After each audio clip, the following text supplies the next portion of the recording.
Hello there.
How are we doing, boys and girls? Good morning. Welcome, welcome.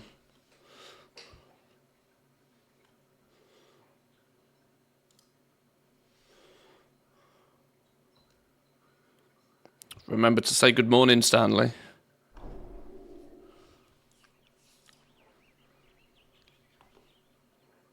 Good morning, Stanley.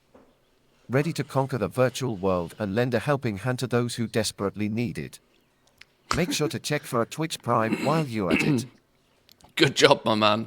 Good job, good job. How are we doing, boys and girls? Welcome in. Hope we're well. Right. I really hope that the dream surges are not absolutely cancer today. As I was put off greatly by even attempting them yesterday.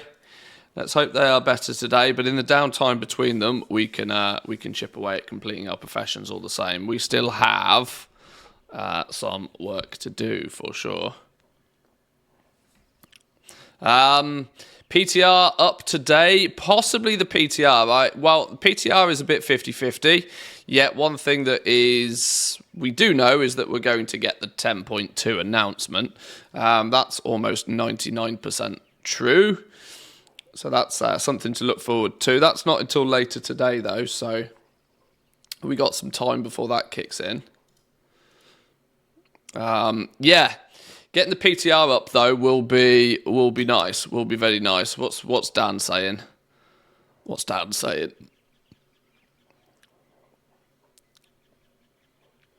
No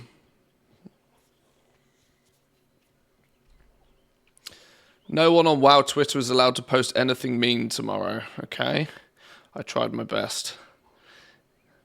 This is about the 10.2 PTR. Ah, well, there we go then.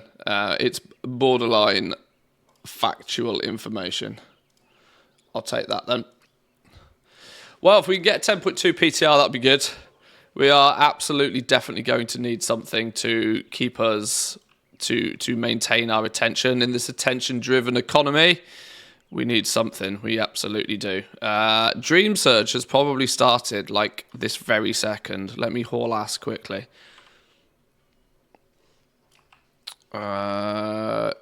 Round. Has it not started? Ah, it has started. There we go. We got a Dream Surge and we have our Rift to do. We are chipping away at our Rift reputation as well. In between mini timed events, we'll play around with the professions. And if the Dream Surges end up being like a complete lag fiasco, we'll just ignore them completely and we'll do them in a few days.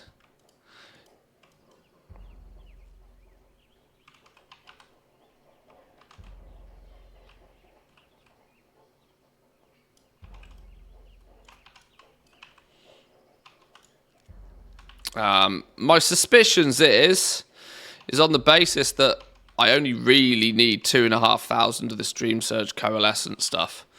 That if they're not too laggy, on the basis that we're going to be online quite a lot today because of the 10.2 announcement, and with the PTR coming up, I do want to make sure I actually get this done relatively soon. Because as soon as the 10.2 PTR turns up, that might steal my attention. Quite heavily. Assuming there's something intriguing to look at, though, that is.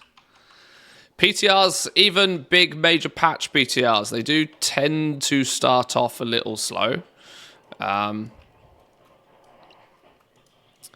it's good to do some, bit of data mining, a bit of exploration. Should be all good. Especially once I've got some coffee in me. Then everything will be Gucci.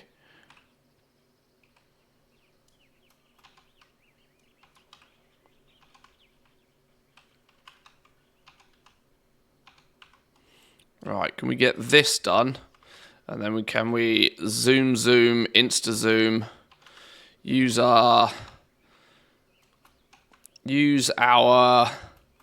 Volpera ways.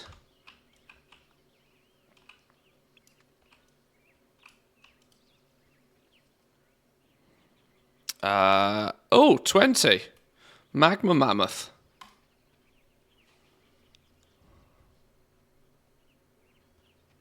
Boom. We'll look at that in a minute. Return to camp. Quick. 3 minutes in. Can we get over to 700 of this stuff? 714, 21. Okay, we're a little over a third of the way there on our Dream Surge Coalescence.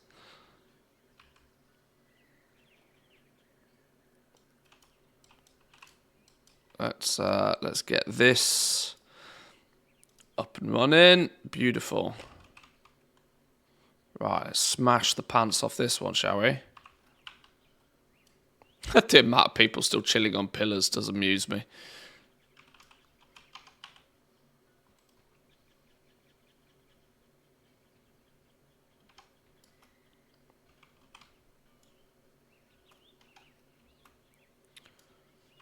Defeat as many who, what, where, why, and when. Volpera choice bane for itself. In this regard, it definitely is. Yeah, no doubt. That second Hearthstone is remarkably useful. Last day for speculation if we're going to stock. Quite possibly. Or for last day for blind gamble speculation. The reality is there's so few people playing right now. You will presumably be quite easily able to flip to the flippers. Flipping to the flippers is definitely a thing. Obviously, if you're speculating today, you're flipping to the flipping flippers. And and so on and so on. It's a multi-level marketing scheme. Because it is shaped like a pyramid. The reality is some materials are so absolutely ungodly cheap right now that you almost can't fail. Like how far down, how much further can the prices really drop? You know? Some of the stuff is just like dumb level cheap.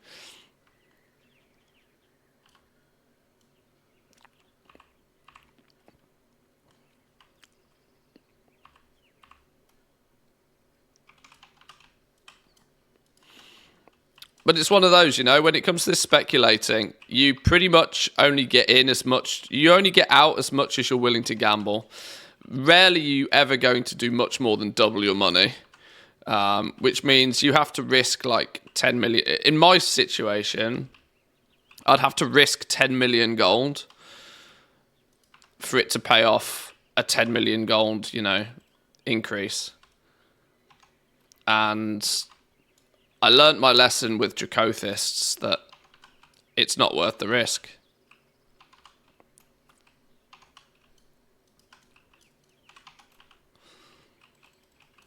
I lost about 16 million on Dracothists and had to work remarkably hard to earn even a percentage of it back.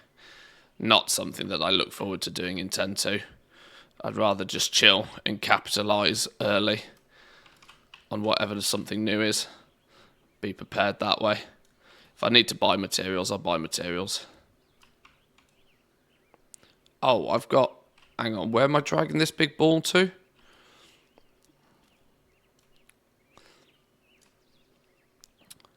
I mean, 20k crystals is probably not a terrible idea. I mean, the reality is that you're, enchants are clearly going to be a thing, right?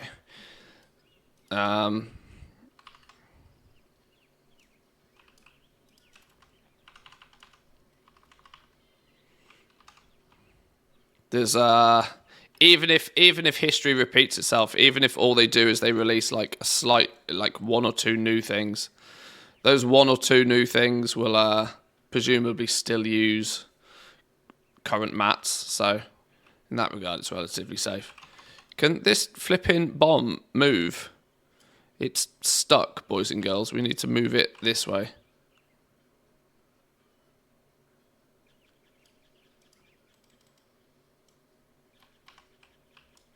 Oh, the fucking thing's stuck. Right, if you both pull the same direction, we're going to have a world of hurt, aren't we? Oh dear, it's all going terribly wrong.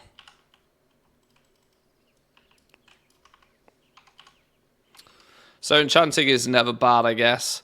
Well, we never have a major content patch where people don't need to fully re-enchant their gear. If they're, at least somewhat competitive. There is no such thing as like a guaranteed, but the logic there is pretty strong. The logic makes sense, but the point is that if everybody does the same thing, everybody loses. So that's just the trick with goal making. This is why anything that even remotely goes anywhere near the region-wide auction house now. Oh. Does that not show properly either? Oh. It doesn't... It looks like a crane. It doesn't show here, but it works. Okay, sure. Well, I guess they'll fix it.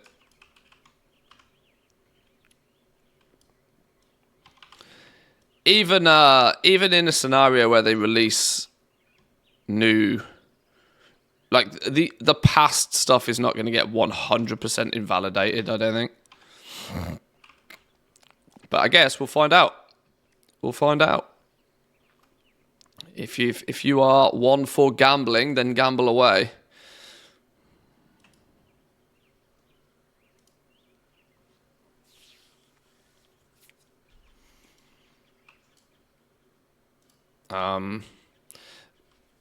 Without sounding too gross about it, I have enough gold that I don't need to gamble.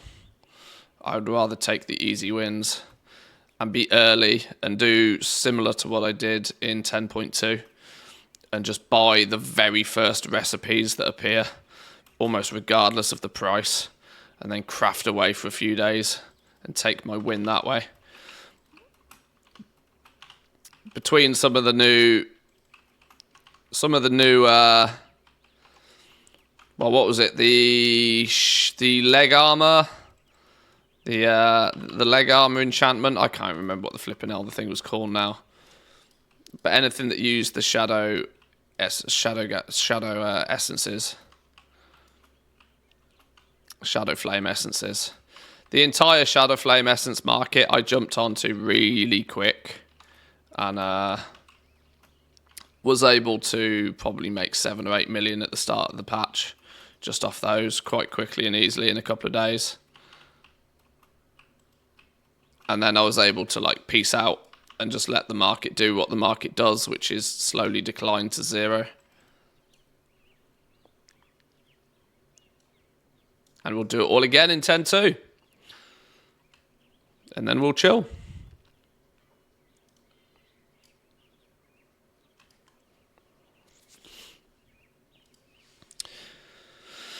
In 8.2 with new herbs and ores, alchemy, leatherworking, and blacksmithing got a hard reset. Yeah. Yeah, it's not that it won't happen.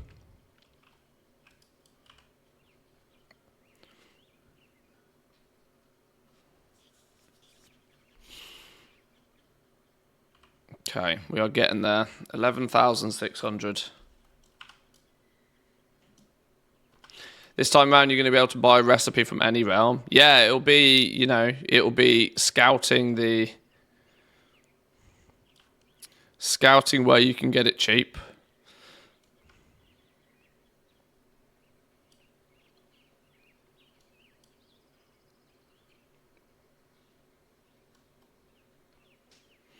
Okay.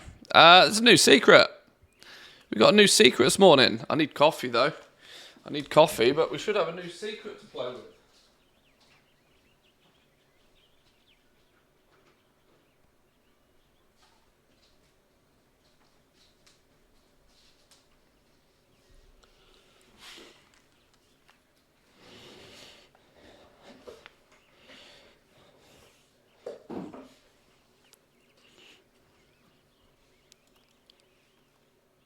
Let's have a look at what we got to play with today, then. Into the Sands. The Idol of Anara has interesting properties. I believe it can help recover another object I've been seeking. Take it south of Azim in the Shifting Sands and use it to search for fragments of the time-lost tablet. If fortune favours us, you will find all its pieces and make it whole. South of Azim in the Shifting Sands. Use the Idol of Anara south of Azim in the Shifting Sands. Search for the fragments of time-lost tablet. Find all of its pieces and make it whole. Okay, this is just a bit of a treasure hunt then. South of Azim in the Shifting Sands. I don't know where that is.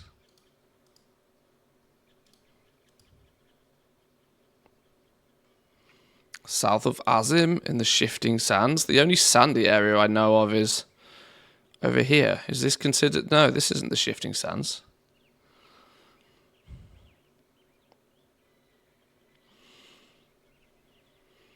Azim is the Flight Master.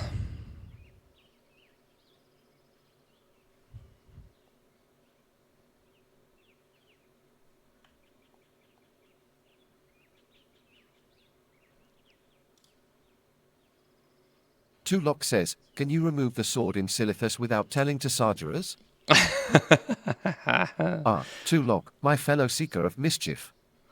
I'm afraid the sword in Silithus is beyond my reach. You'll have to ask Sargeras politely for its removal. Good luck. Yeah, good luck with that one. Yeah, absolutely.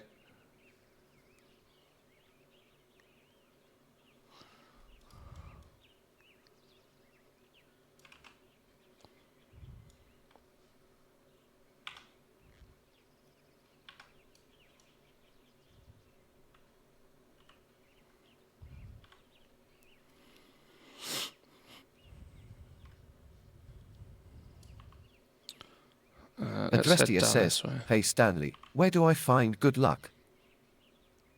Well, Adrestia, if I knew where to find good luck, I'd have an endless supply myself. Keep your eyes open, your heart hopeful, and maybe luck will find you along the way. That it might.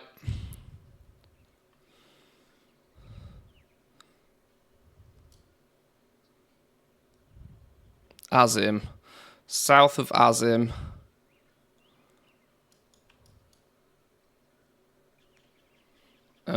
So let's use this thing. This thing's not making any...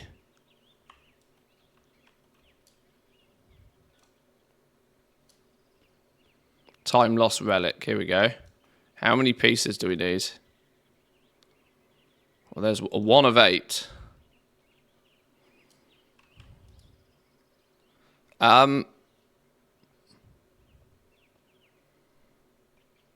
This is legit just a copy-paste. Legit a copy-paste of a world quest. Am I accidentally doing a world quest?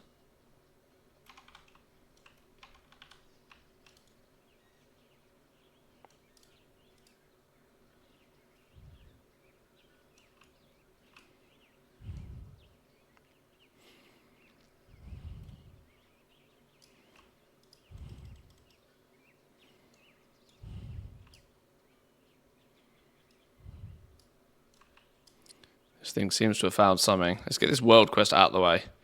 That's we're here anyway. Time lost fragment. Oh, there we go. That's better. Combine 3 time lost fragments to form a tablet. Yeah, okay. Here we go. They've literally just copy and pasted well, for the most part, they've copy and pasted the world quest. That's quite funny. There's another piece around here somewhere, presumably there.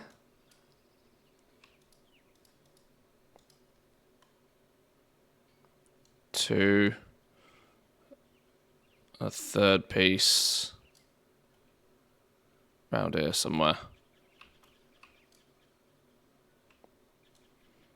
Tulok says, how many critters do we have in Azeroth and how can I eat them all without telling to the pet trainer?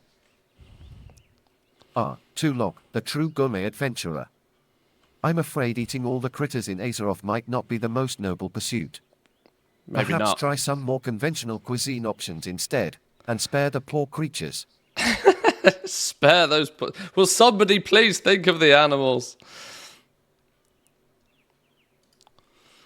The time lost fragments are now joined to form a stone tablet, but many of its inscriptions are worn and incomplete. Preservation Kathos will want to see this.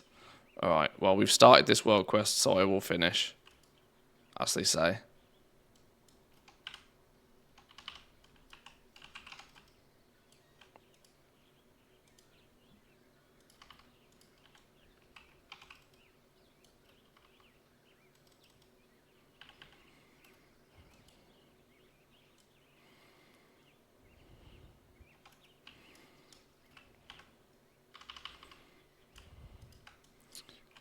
So, pew pew you, pew pew you.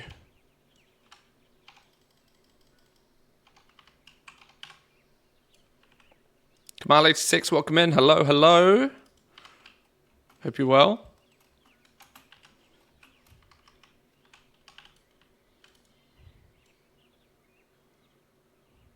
Tried the Aussie Monster. It's not bad. Nothing special.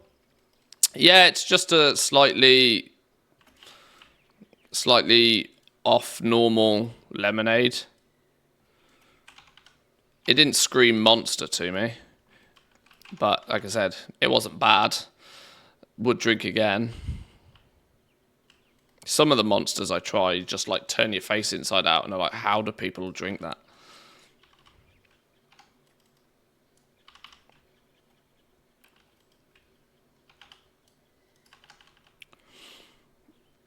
I need the Dragonflight cheat sheet. I need to get up to 100 in leatherworking.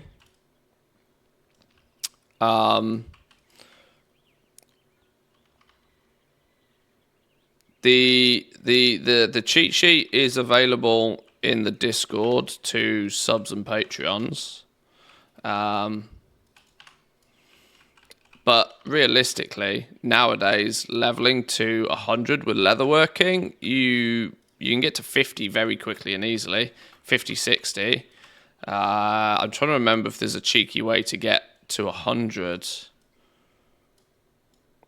Honestly, I think it's mostly still just doing work orders for people. You are just going to have to camp the work orders.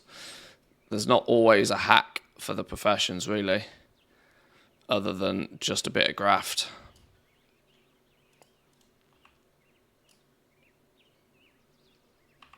Right, let's take this back to, what was his name?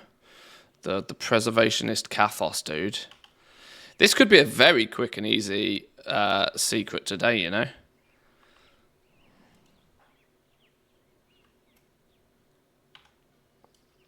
You can do work orders from your alts with the free sparks.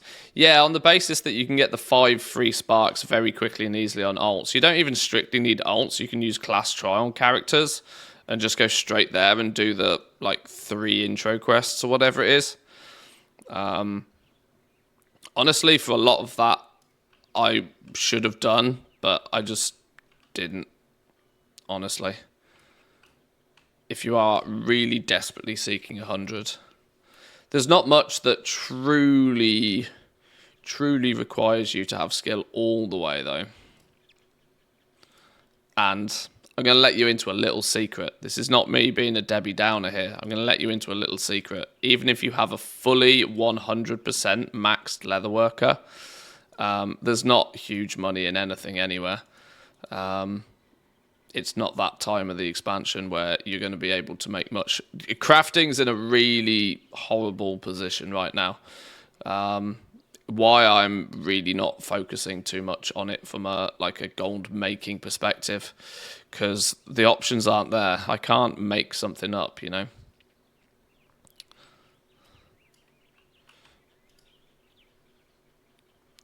Did you not wish to do anything else? Was that it? Was that legitimately it? Shifting sands? That was it? Oh. Well, that was a very quick one today then. I guess we take that. I'm all done with leatherworking and skinning on my hunter. Last night in a mega dungeon, I got 3 dragon shards of knowledge. Yeah, I've had a few dragon shards since I finished them. It's kind of like, oh, where were you when I needed you?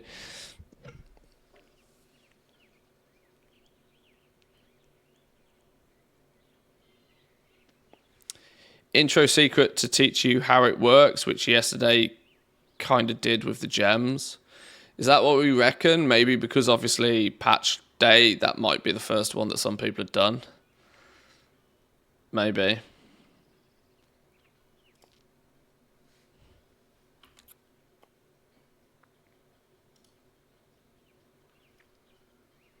Wow.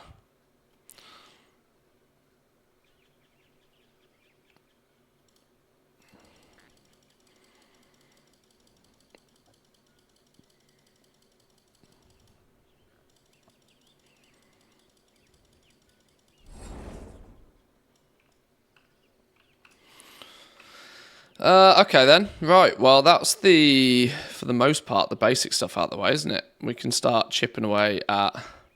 We've still got 6 out of 10 of the community satchels. Presumably some smart people will find another one today. I'm not going to waste too much time hunting for that.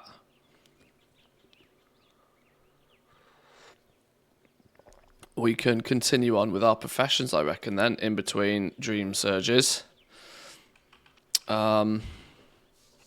I really should do my blacksmithing weeklies.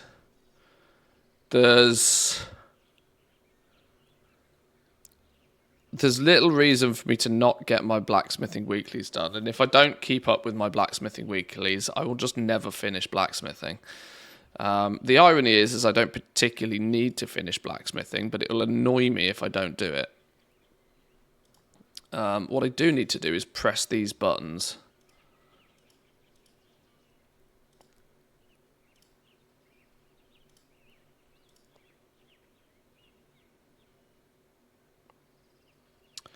Quill and hide boots. Oh, we learned something good for once.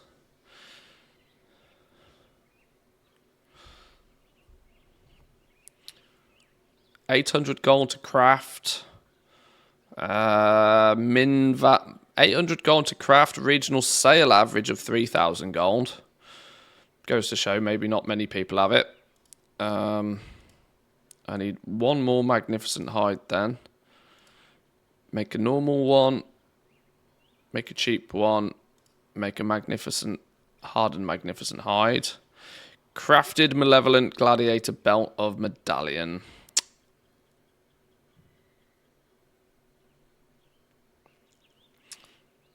One day we will finish Pandaria. One day. 1, 2, 3, 4, 5, 6, 7, 8, 9, 10, 11, 12, 13, 14, 15, 16, 17, 18, 19, 20, 21, 22, 23, 24, 25, 26, 27, 28, 29, 30, 31, 32, 33, 34, 35, 36, 37, 38, 39, 40, 41, 42, 43, 44, 45, 46, 47, 48, 49, 50. Oh my god. Oh my god. I still have 50 button presses to do on my leatherworker for Pandaria stuff. I think Pandaria is probably the profession I am least... If I take a look at... Where is it here?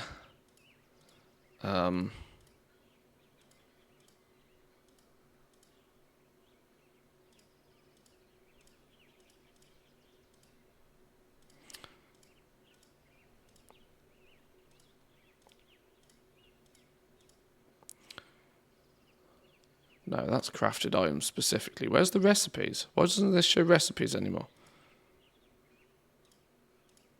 I don't know. Well, you can see we're 86% complete with leatherworking, which is pretty good going, generally speaking, but I'm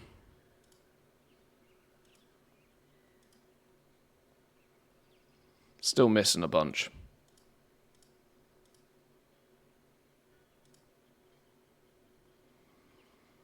There's achievements that we still need. Oh, of course, all of the new achievements. That's going to have knocked me down a bunch of points, hasn't it? Only a handful, though, luckily.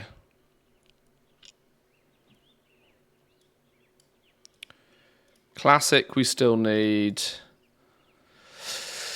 Oh,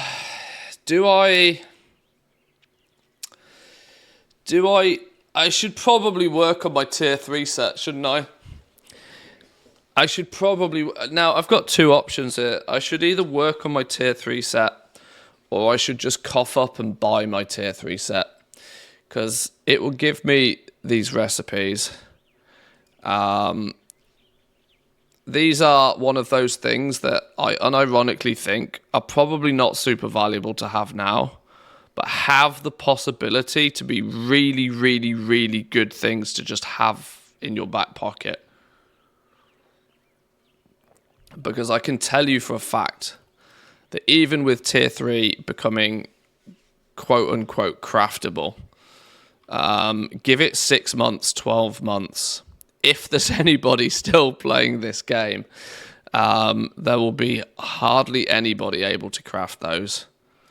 And whilst the demand may not necessarily be high, you'll occasionally take a glance and you'll be like, oh, somebody's willing to pay me 20k. Sure.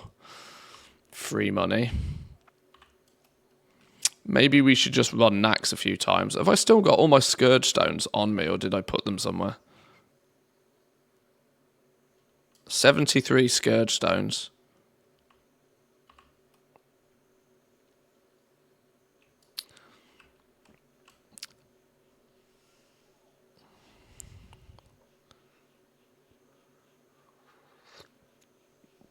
Obviously, that doesn't translate into many gambles on Lamented, but it's a start at least, you know.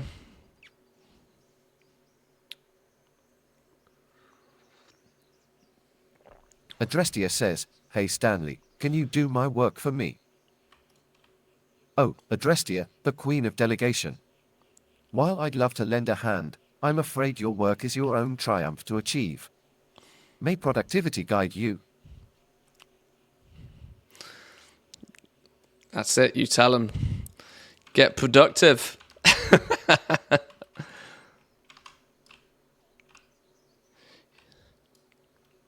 He may be AI generated, but he ain't your slave. Good old Stanley standing up for himself. Love it. He's got a backbone, does that Stanley? He's got a spine. Ain't gonna take shit off nobody. Look at the amount of people that are flooding in. I don't get why people don't just chill here. Because it's in the same place every time. Or is this an indication that there is still vast amounts of people that are doing it for the first time each and every time?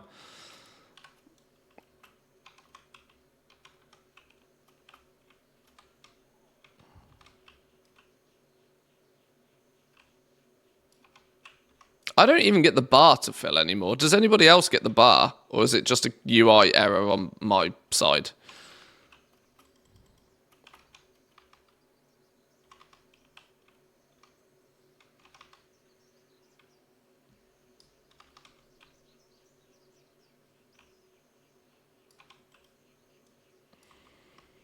I haven't seen the bar since the first ones. Maybe you do only get the bar for the whilst it's actually a quest for you. Subsequent turns, you're just, you're helping out other people.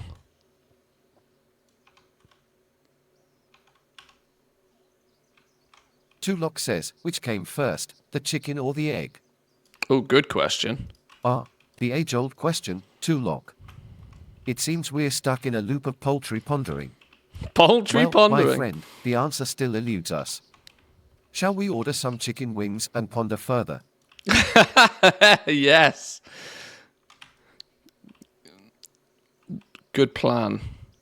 Oh, I haven't had chicken wings for a few weeks, I eat chicken wings a lot over the summer because they're really easy barbecue food.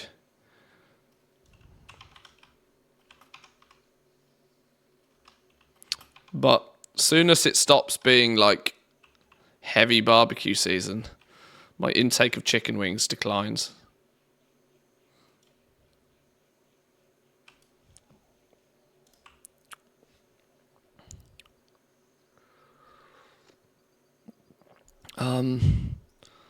My map is just being, in my opinion, too spammed with stuff.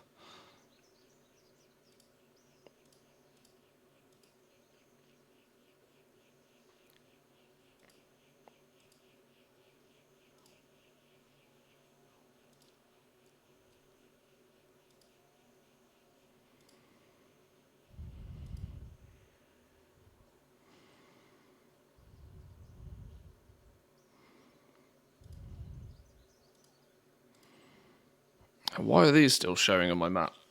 Why are the ancient stones still showing on here? Didn't I just turn half of this off?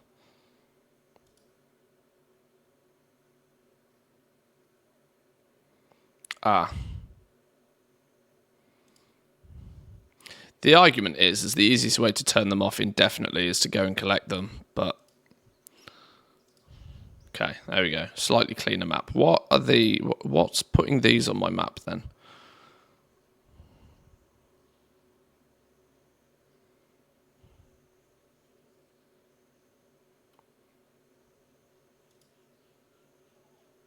Aha, that button. Okay, right, much cleaner map, like that. Much easier to see what's going on.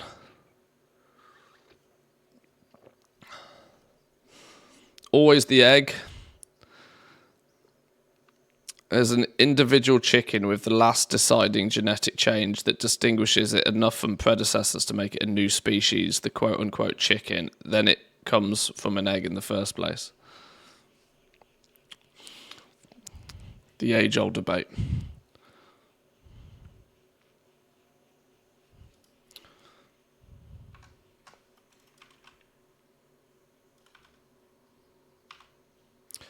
Is there a week or yet for this Dream Surge thing that tracks the... Has Tamers done a week or yet? Is there something I should throw up that only triggers in this zone? Just so we can keep track of which rares we have and haven't killed yet. There's got to be one, right? Let's have a... We'll scout Wago in a minute. Let me take a little bit of a look at this world quest quickly.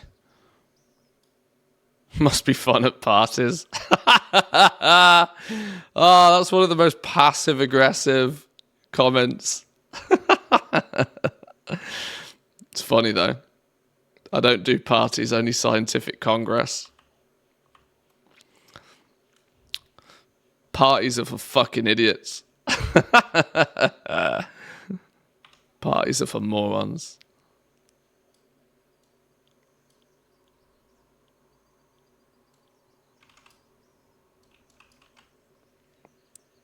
Why is the only thing around here to kill? The one thing. Wow, there seems to be like just a lot of people doing world quests again. Because half the mobs aren't even here.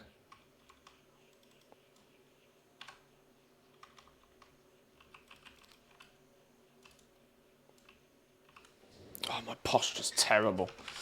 I don't know what it is when I play World of Warcraft. This doesn't happen so much when I play other games. But when I play WoW, my posture goes to fucking heck. I end up like hunched over like some sort of Neanderthal.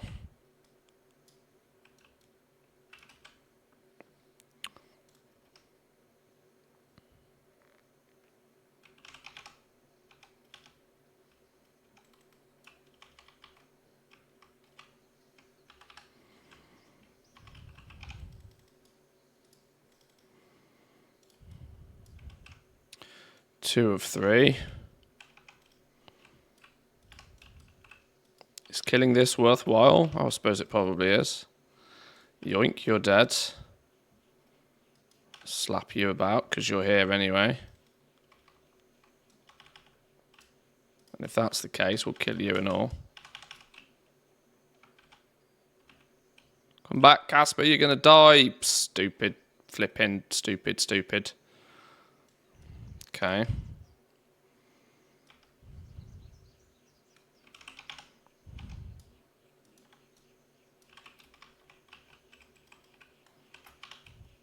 What was it? 10 per world quest? 10 per world quest, 25 per rare kill. Probably makes sense to make sure that we've picked up as much of it as we can. Just from, you know, generic activities.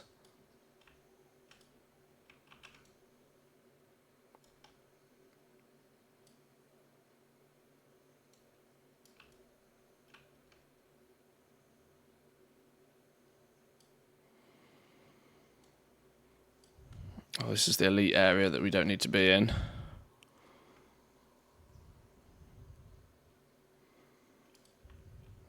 No, we've killed all of you already. Who do we need? Skirmishers and scoundrels.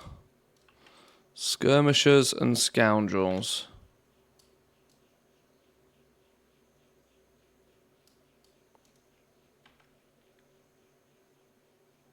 Oh. A green glowy ball.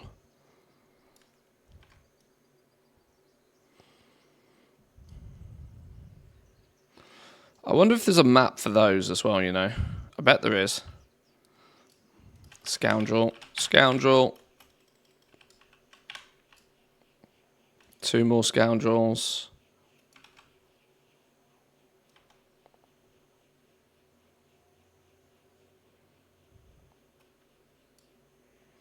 Flame Shatterers. We never needed them anyway.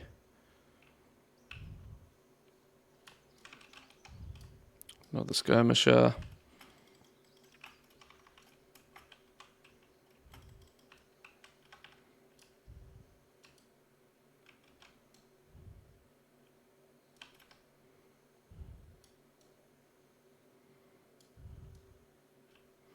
Rage Tamer trainees. None of you do I care about.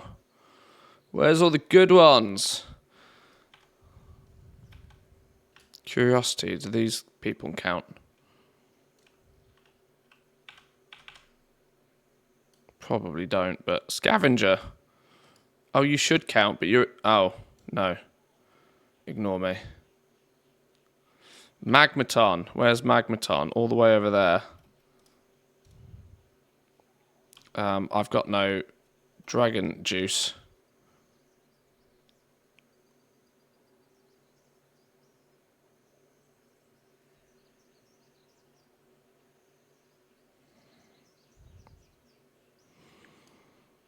Ground skimming up a hill doesn't really work, does it? Oh dear.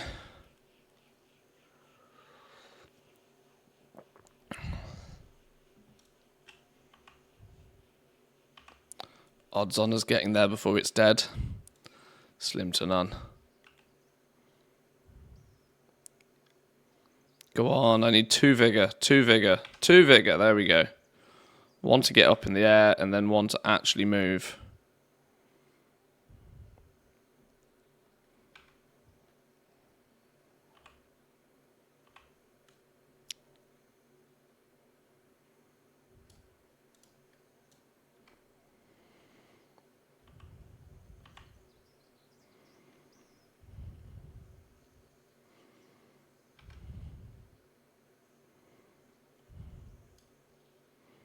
Come on, speedy, speedy. I think he's dead. He's dead. Ah, I knew we'd get there too slow.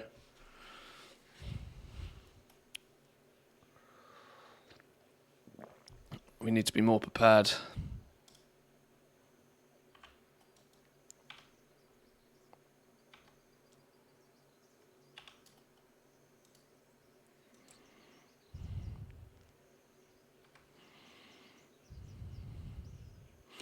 Is there any spot in the Waking Shores that's easily hyperspawnable?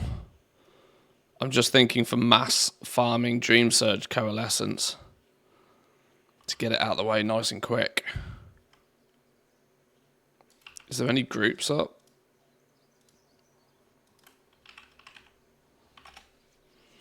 No.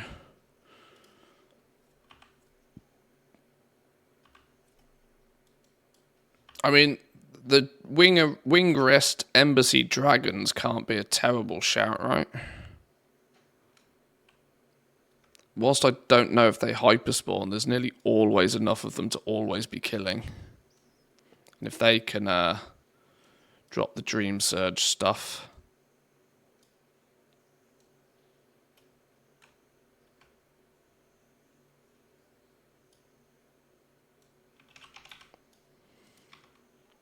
I don't think I actually needed any of this. I just saw somebody killing something and assumed I might.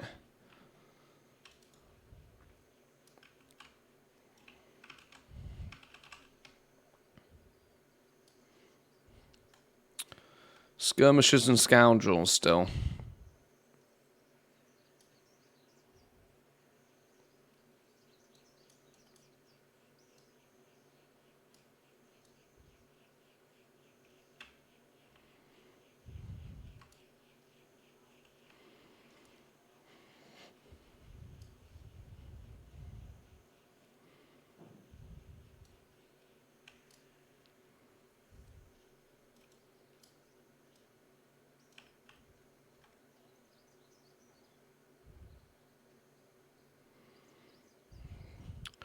Okay, apparently they don't exist.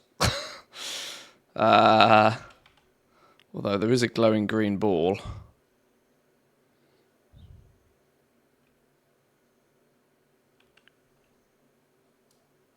There's another one.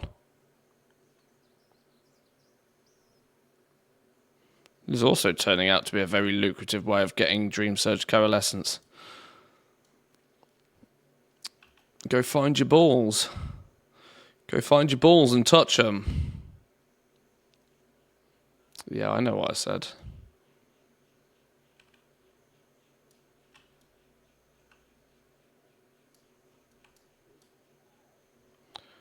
Kane Firebrand.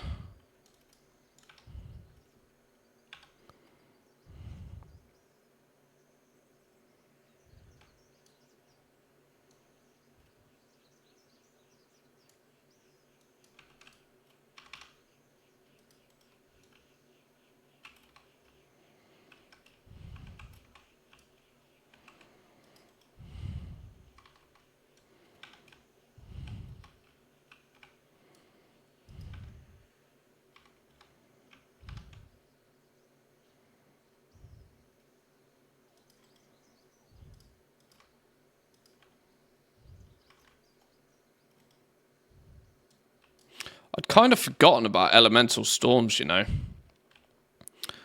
There's still a bunch of achievements I need from the elemental storms.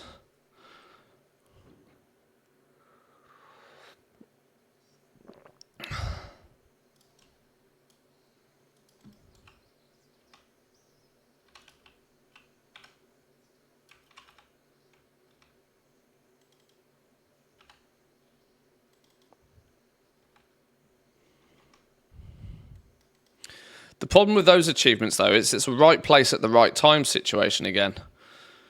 That you have to do X amount of stuff in a certain storm in a certain zone, and so you're often just waiting for the right opportunity. And if you're like me, who doesn't really pay much attention to it, you're very likely to miss it.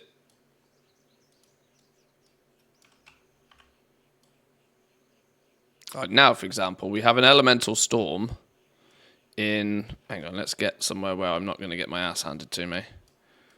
We have an elemental storm, firestorm in the Waking Shores.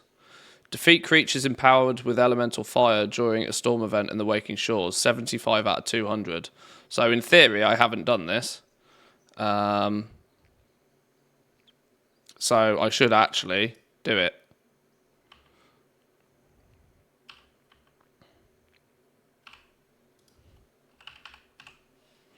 Firestorm in the Waking Shores.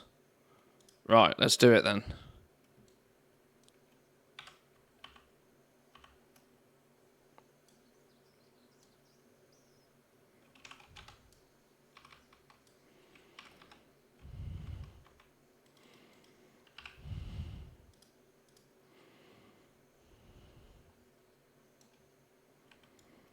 What's fork for Fork Hunter?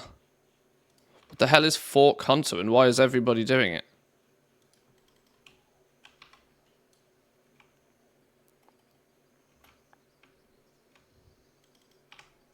Hang on. This is all going terribly wrong. Let me pay attention here for a second.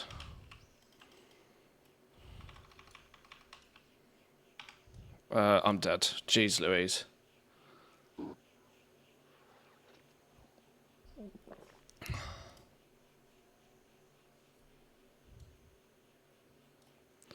Oh. In the Forbidden Reach, that fork. What's it got to do with hunters, though? Mad confused.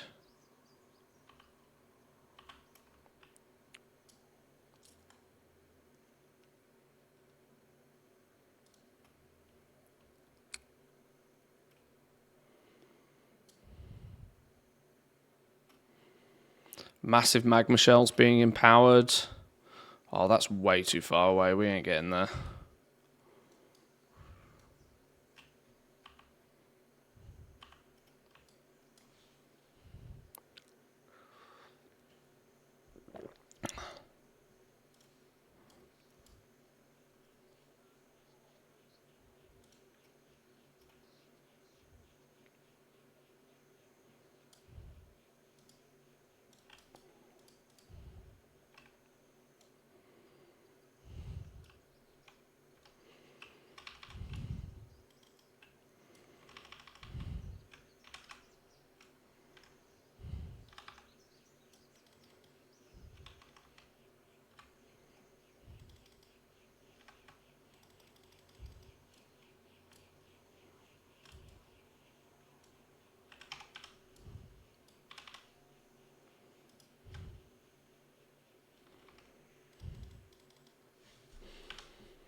Oh no, shit. Oh, flipping hell, I've gone and used barrage again.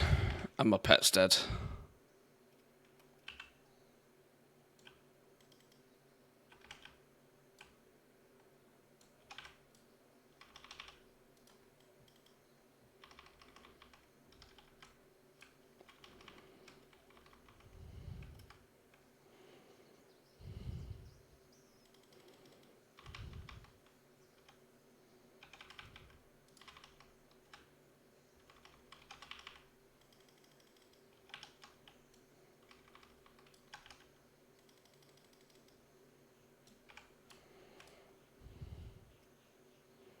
Oh, we're going to get loads of old school pieces as well.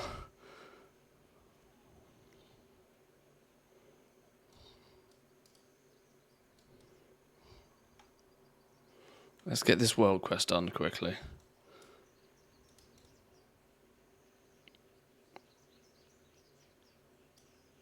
I people camping the spawns of the things that we actually need to kill for a world quest? Is that really a thing all of a sudden?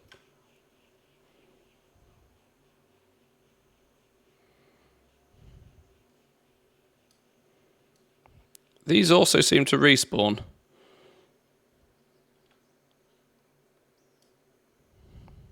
So, the theory here is that you make yourself a dragon riding lap and you fly around the whole zone and you continue to fly around the whole zone until you have enough coalescing dream surge that you're done. It just needs a cheeky route being made, showcasing where all of them are.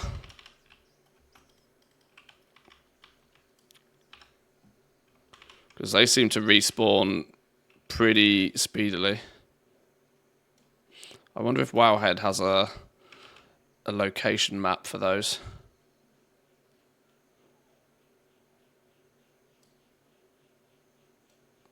Right, I need 2 more scoundrels and then I can start playing around with other things. So many squirrels. All the squirrels. Oh, that was a skirmisher. I need a scoundrel.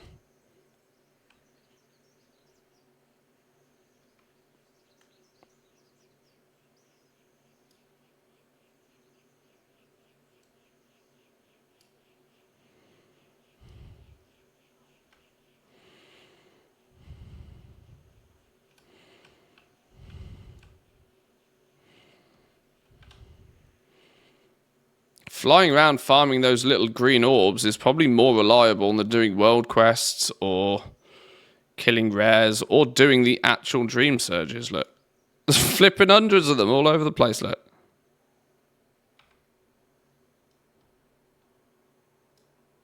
And because they're bright green, they're not that difficult to spot either.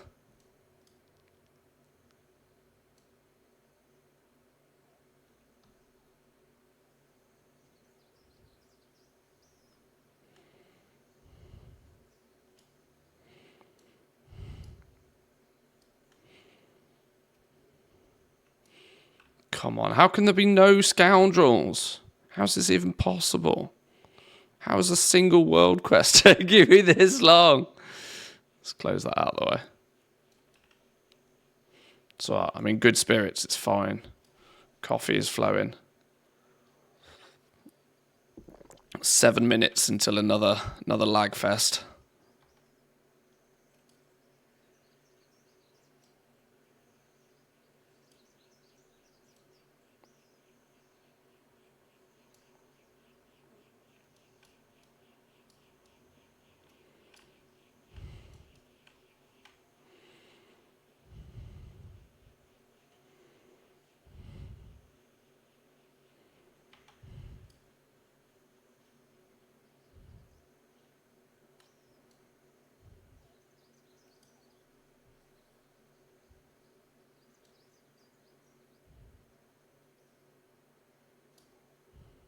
Oh, that was a scoundrel.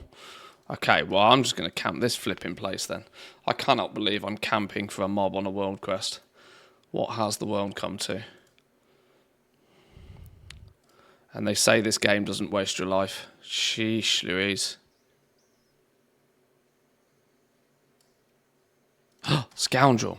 The fuck off. Please don't nuke it. Please don't nuke it. Please don't nuke it. Please don't nuke it. Oh my god, we got the tag. Beautiful. That didn't count. Why did that not count?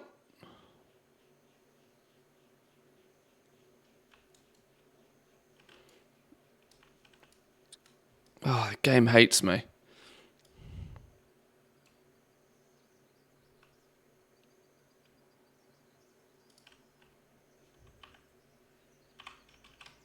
Okay. Another empowered rare. Let's go kill the empowered rare. Then we'll try again.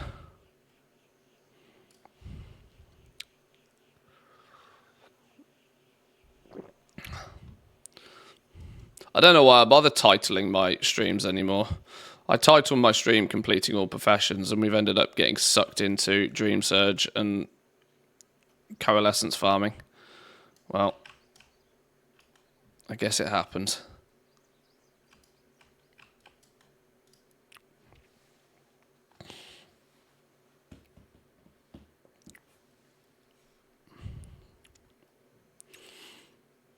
Still things I need off these rares, actually.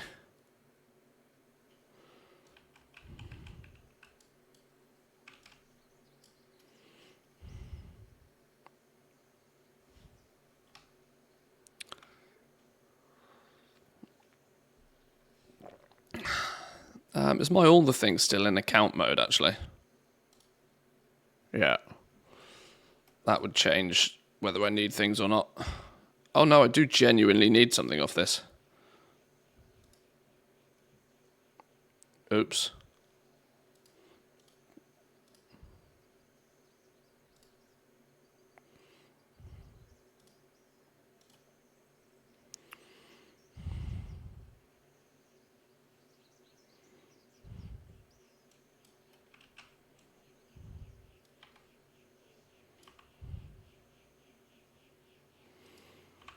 Sharp Ass Flint Pet Battle. We can get that one done nice and easily. Should have a group for that made already, I think. Where is Sharp Ass Flint? Where do we get?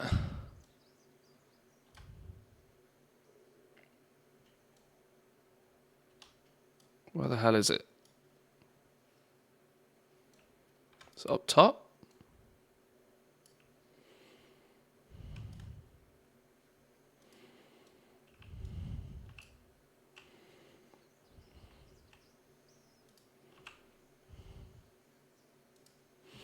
Collections, pet journal. Target has a save team. Load. I can't load because it's locked by this account that I never even logged on. We'll do that again in a minute then. Is a reload going to be good enough to unlock that now?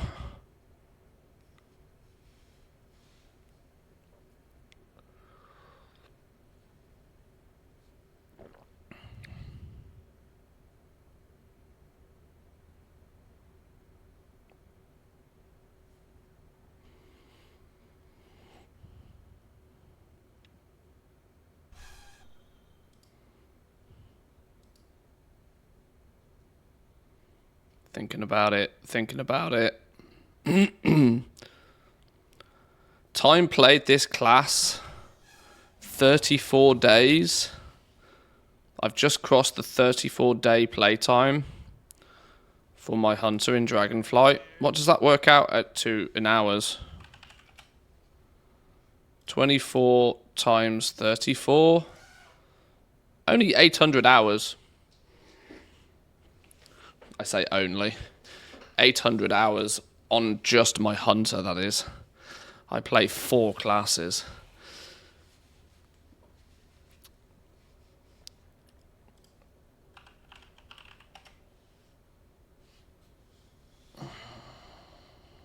$212 days played on this character. Ouch.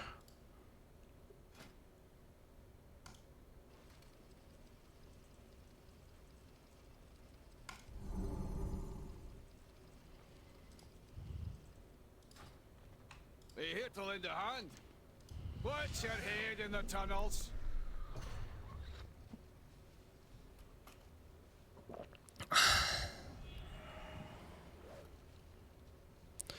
Certainly didn't expect to do flipping pet battles today, but you know what? It's only a world quest.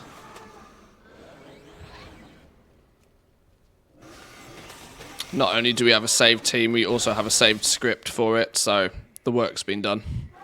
Not by me, by somebody else, but we can take full advantage.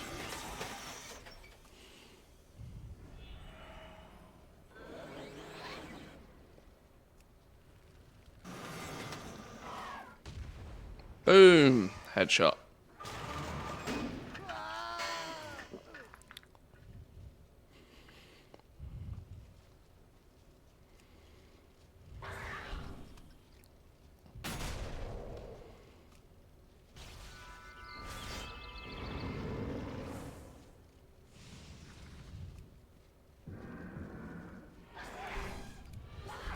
Oh my god, don't kill me. Luckily, we come back to life. Do we not come back to life? Why do we not come back to life? Well, Lord Flappinsby doesn't come back to life. Owl versus Frog. The eternal battle. Oh, Frog is losing. Frog is having his ass handed to him. See you later, Frog. GG. 12 polished pet charms. Unironically, I need polished pet charms. I hemorrhaged an ungodly amount of polished pet charms doing flipping Zaralek Cavern family battler achievements. Spending all my polished pet charms leveling up pets. Obviously, the theory goes is that now they're leveled, but... Oh, I've missed the Dream Surge. Clearly. That didn't work as planned either, did it? What's the odds we get there before it's game over? Or is it already game over? It might already have been game over. Are we 2 minutes into the hour and it's already game over? It probably is, isn't it? Wow, there's no margin for error with these Dream Surges. Well, I guess we go do a rift then. Oh no, I've got 35 seconds on my rift until I can do anything. May the winds guide you.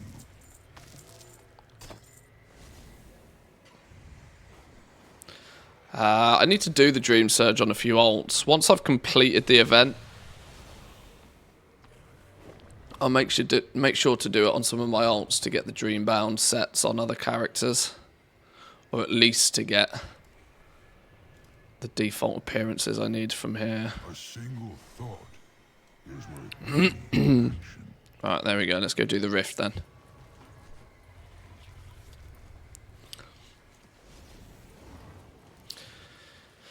Yeah, it literally is a blink and you miss it event, isn't it?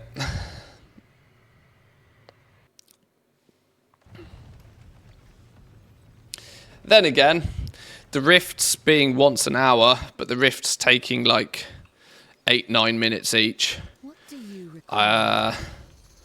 I guess that's kind of fairly weighted. But I did start to think quite quickly that the rifts just last a bit longer than I think they should. For what you're getting out of them.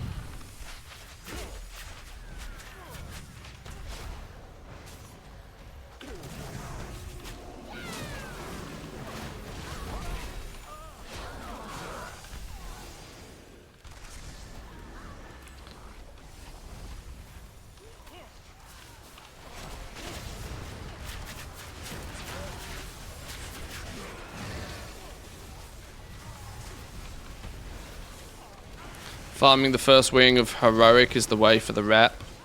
Yeah, if it was just the rep I needed, I would probably be doing that. But I also still have use for the snowflakes, so.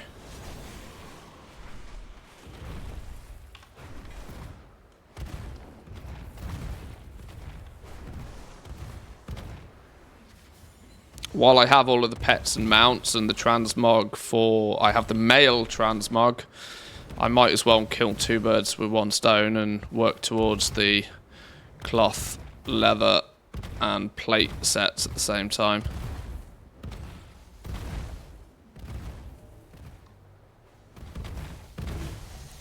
I might genuinely just go do the dungeon just to do the dungeon though.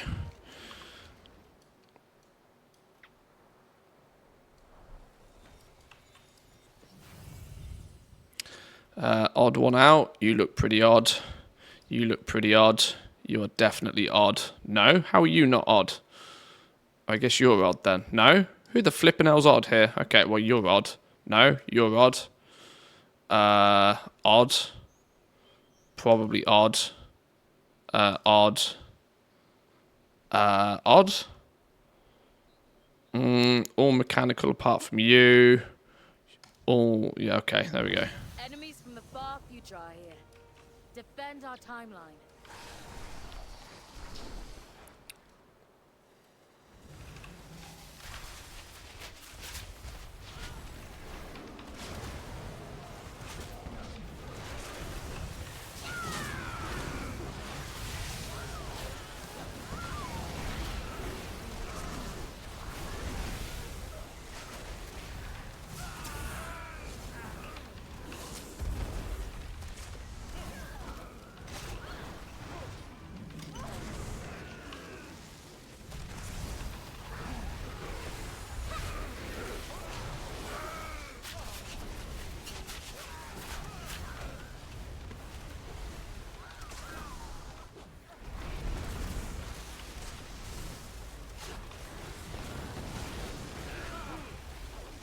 16 seconds. Nuke everything! Or at the very least, tag everything.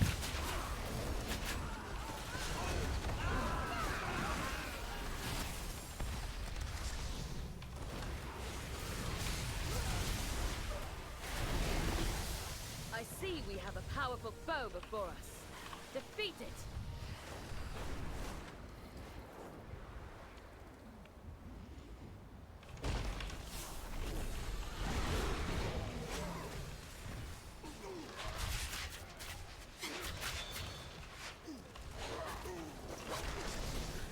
I do feel as if I'm one of the only people that is still doing these rifts legitimately, though. It feels more and more as if everybody's just perched on pillars. Which probably is the way to go, but... seems very boring to me.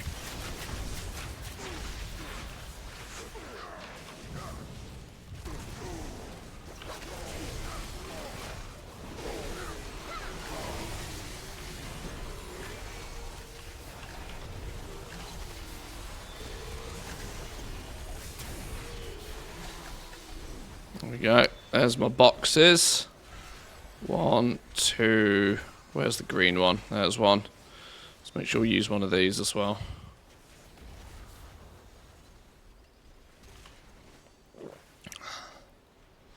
Right, we've got a minute to nuke anything.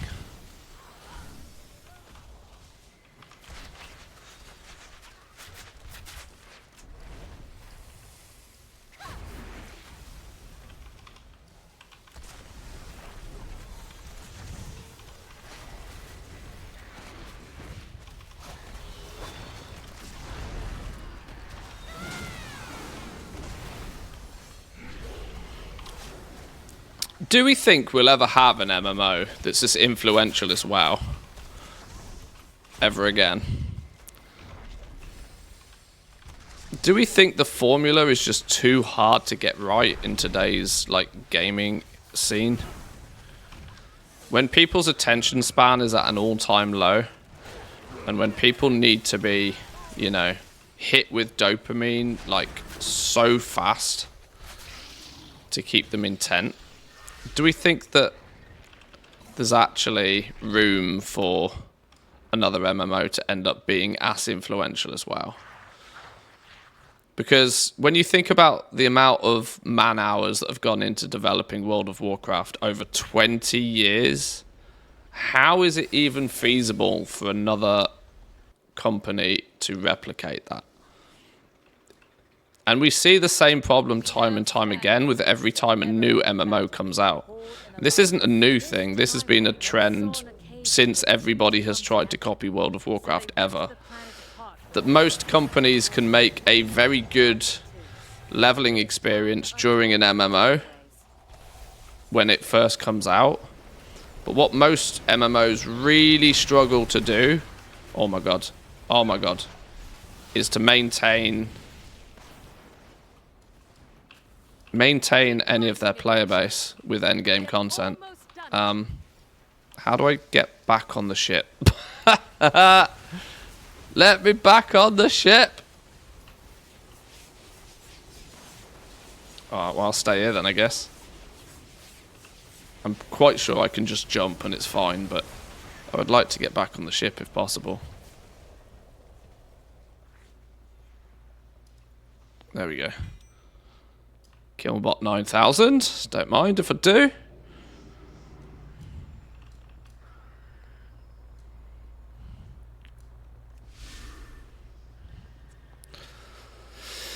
I think the age of the MMO is nearly done, you know. Although there's always going to be that there's always going to be that itch for a game that you can just call home. And this, I think, is what is really, really, really keeping World of Warcraft alive. The fact that there is that percentage of the player base that, I mean, WoW would have to, like, Blizzard would have to literally dump in your mother's bed for you to turn around and think that, you know, the game wasn't worth playing anymore. for some people, because there's just that sense of comfort about it. The fact that you log on, you know what's going on. You know, you have a mini list of tasks that will keep you busy, keep you occupied. You've probably got a friends list full of people that you've, met over the years. It's just comfortable. And hence why maybe they don't feel the need to really push the boat out anymore. And why they're taking this more casual approach. Because if they make the game comfortable and they don't strictly do anything wrong, then they will kind of always have... Sure, they might not break records, but they will always have an audience. That's not to say that they could do with changing a few things to smooth out some of the issues, but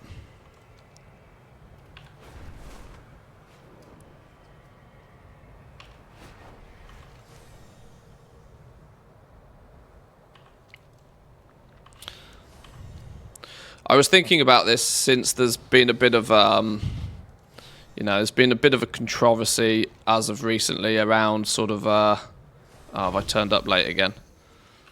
As of round why World of Warcraft isn't doing as well. People trying desperately to find the answer to why WoW is dying. And from somebody that has a relatively outside view on this, because I don't particularly engage much in the true endgame content,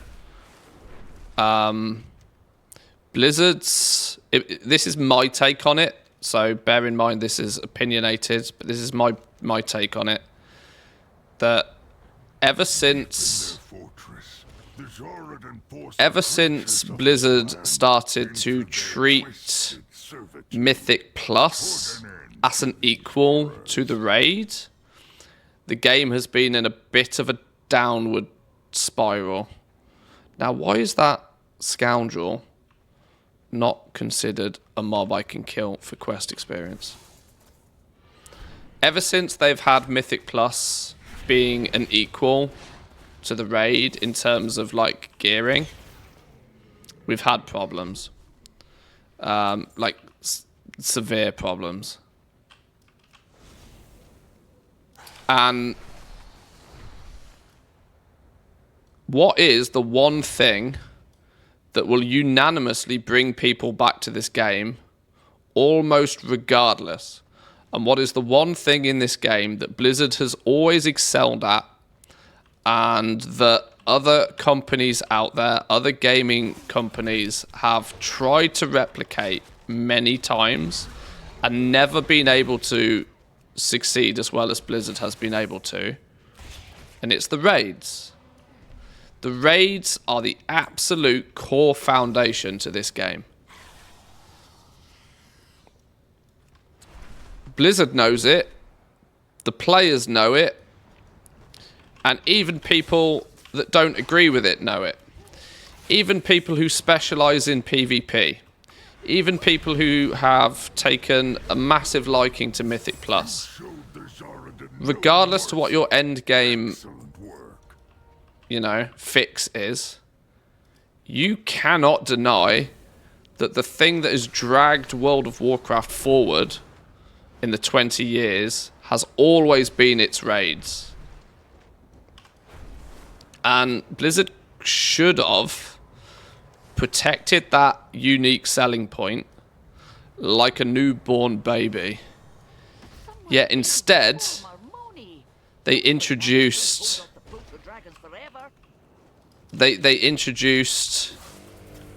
an alternative system that is both less demanding on the quantity of people you need to complete it, considerably more bite-sized, and infinitely more flexible for new people to get into. and then at the very same time rewarded people with the equivalent gearing. So it's of no surprise that the uptake on Mythic Plus boomed, and the raids seemingly are getting less and less and less engagement with every patch that goes on. Now, is it because after 20 years there's a core player base that is done with the raids? Like, raiding is not a thing that the players want anymore. I don't think that's the case. But the problem is when you provide an easier alternative that provides theoretically the same, what incentive do you have to try harder to do the raids? Even it seems very problematic.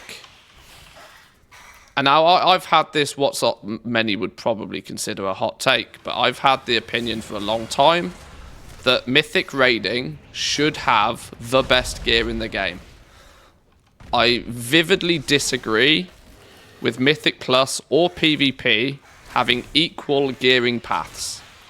They should have their own gearing progression systems, but the best gear in the game should come from killing the mythic bosses, because you need to put the most amount of effort, you need to have the most amount of coordination, and with that you often need the most amount of skill.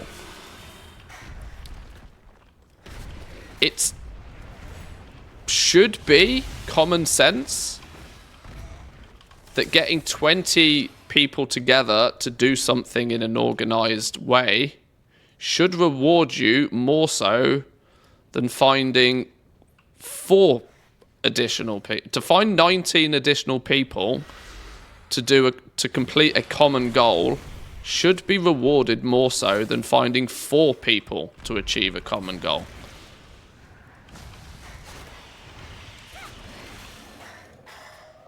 And so the fact that people can just, utilize Mythic Plus instead and rely far less on the raid has been one of Blizzard's biggest mistakes, in my opinion.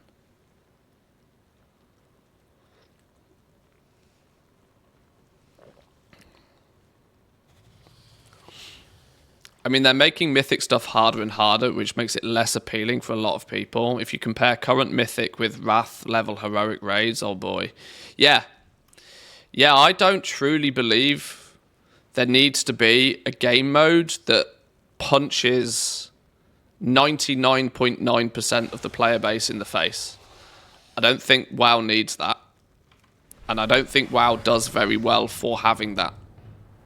And that only goes to emphasize even more so why people don't bother doing it.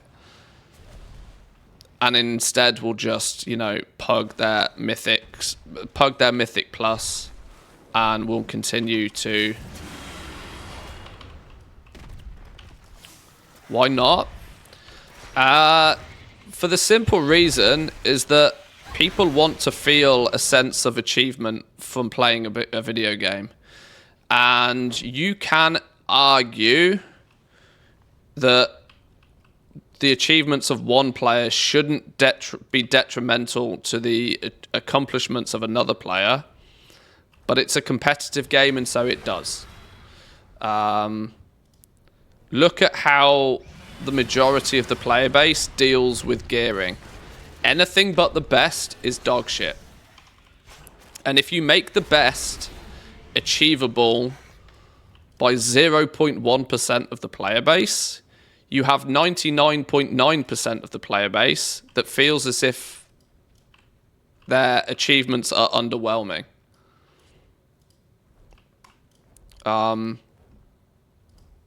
So, yeah, that's ultimately why I don't feel as if there should be a super duper mega hard mode.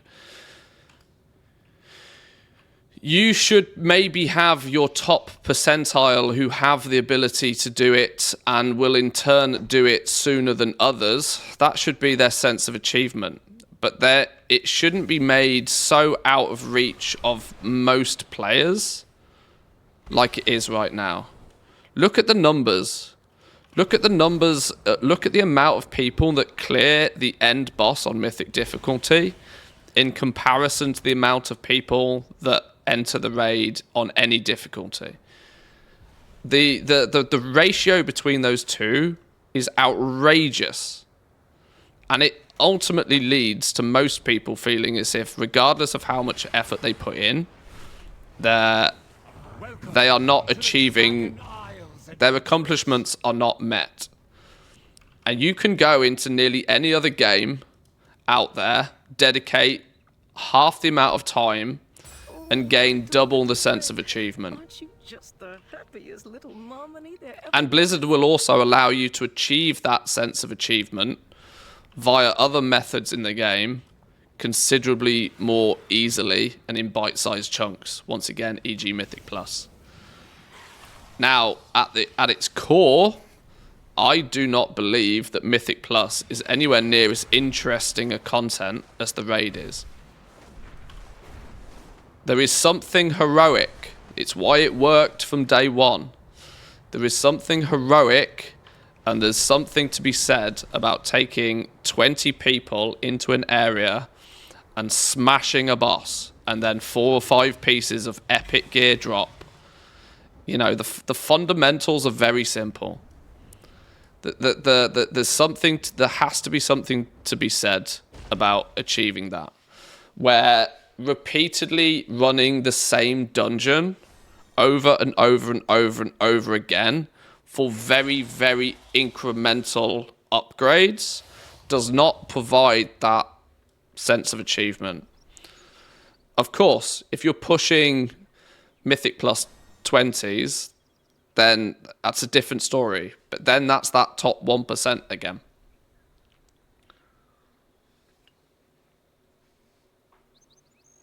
You still have BIS borderline required items from the raid. Yeah, but you're then once again you're focusing on that very, very, very, very slim amount of the players. Instead of what you should be doing for is catering for and providing an experience that 40% of your player base should reasonably be able to achieve. The fact that less than 1% of the player base ever achieve or ever are able to kill the most difficult boss and achieve the top rewards, I think is very disappointing. When everything else in the game promotes casuality, to have this one thing that's on a pedestal that will absolutely destroy you, it's disjointing. It's not consistent. It doesn't fit in line with the rest of the game. And it's problematic.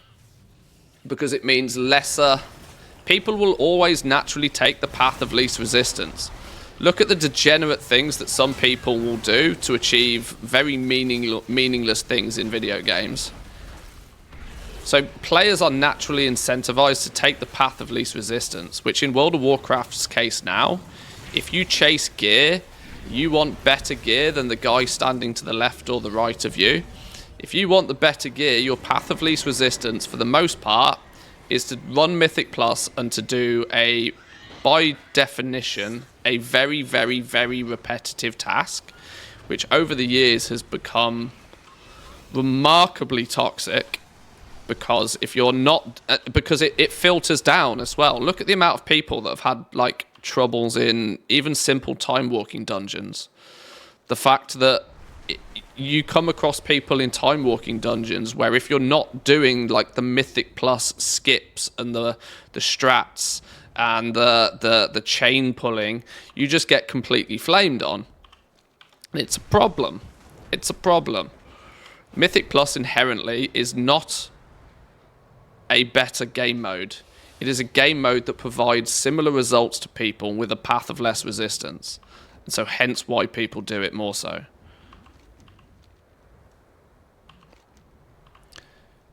Mythic, like raiding in general for World of Warcraft was this thing that has stood out in this game for nearly 20 years. For nearly 20 years, it's the thing that has brought people back to this game, patch after patch after patch after patch. And they've lost their focus on what actually makes World of Warcraft unique.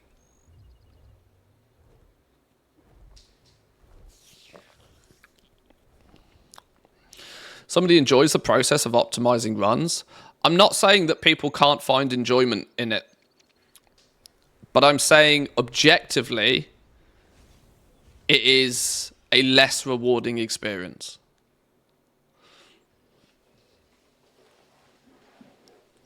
Just because something is not the best, this goes back to the same theory again, right? That only the best is, like, the best is the best and everything less than the best is trash. Something can be not as good as something else and not shit at the same time. That is entirely possible. The raiding is the thing that has set this game apart from any other game for nearly 2 decades. Mythic Plus is not dog shit. It's just not as good as what raiding is. Objectively, taking out all emotions from it. You get 20 players to kill a boss with 20 times your health is objectively more difficult to do for a single individual than getting 4 people to run through the same dungeon at just ever increasing difficulties. That doesn't mean one is bad and doesn't mean that people can't have fun in both of them. It just means that the path of least resistance is Mythic Plus, and that pulls from the overall success that Raid has. When we know categorically that the raid is the thing that has set World of Warcraft apart.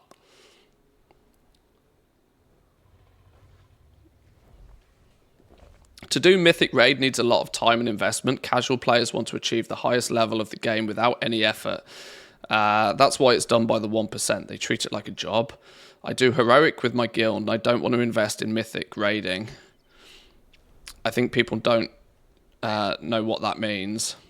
Yeah, but do you not also see that your sense of accomplishment is not as fulfilled as it could be? You know that there's this thing in the game that is unachievable for you due to your real life circumstances. Now, obviously, there is an option there. There is an option that if Mythic raiding wasn't so difficult and didn't require an absolutely 100% all 20 people to do exactly the right thing at the right time, if there was more flexibility with it, more people could get in there, more people could get the rewards from it, more people could garnish that sense of achievement. It wouldn't require so much of a time investment. There's nothing to say that Blizzard couldn't tune Mythic raiding to a point where 20% of the player base would be able to, by the time that they've played through the patch for a little bit. And, you know, it would take, some people will do it with more or less gear. You ask any of the top-end Mythic raiders, the people who do play this game for a job, and they'll nearly unanimously tell you that skill will far outweigh the need for gear in almost every situation. Look how under-geared the world-first guilds usually are when they're killing these bosses, because they have skill to back it up. This ultimately means that, you know, there will naturally be players that will achieve it sooner than others. Some people will need to fill the gap in their skill with a bit of extra gear, with an extra couple of weeks of gearing. But the fact that less than 1% of the player base ever kills the final boss on the top difficulty of a game means 99% of the player base is going to finish that patch feeling as if they haven't achieved everything that they could have done. And that is regardless to how much time or effort they have put into it. That is not a sense of emotions that makes sense in a product that is designed to entertain. They are designing it in a fashion to where they're going out of their way to ensure that the majority of their players don't succeed to their utmost, which is a very, very odd decision. And I think it's the core of this whole creating the game for the 1% mentality. My approach is there shouldn't be a 1%. If only 1% of people are able to achieve, you know, everything that a patch has to offer, that game is tuned too tightly. Loosen up the ropes, Christ. You can still make it so that week 1% of people will be able to do it. But by the end of the patch, 20% of people should feasibly be able to have done it. The game does not need to be so unforgiving in that regard. Bosses also get nerfed constantly, so people are killing a slightly different version of the boss each and every time. Yeah, but it's still a case that by the end of the patch, such a tiny fraction of people have ever got to that point.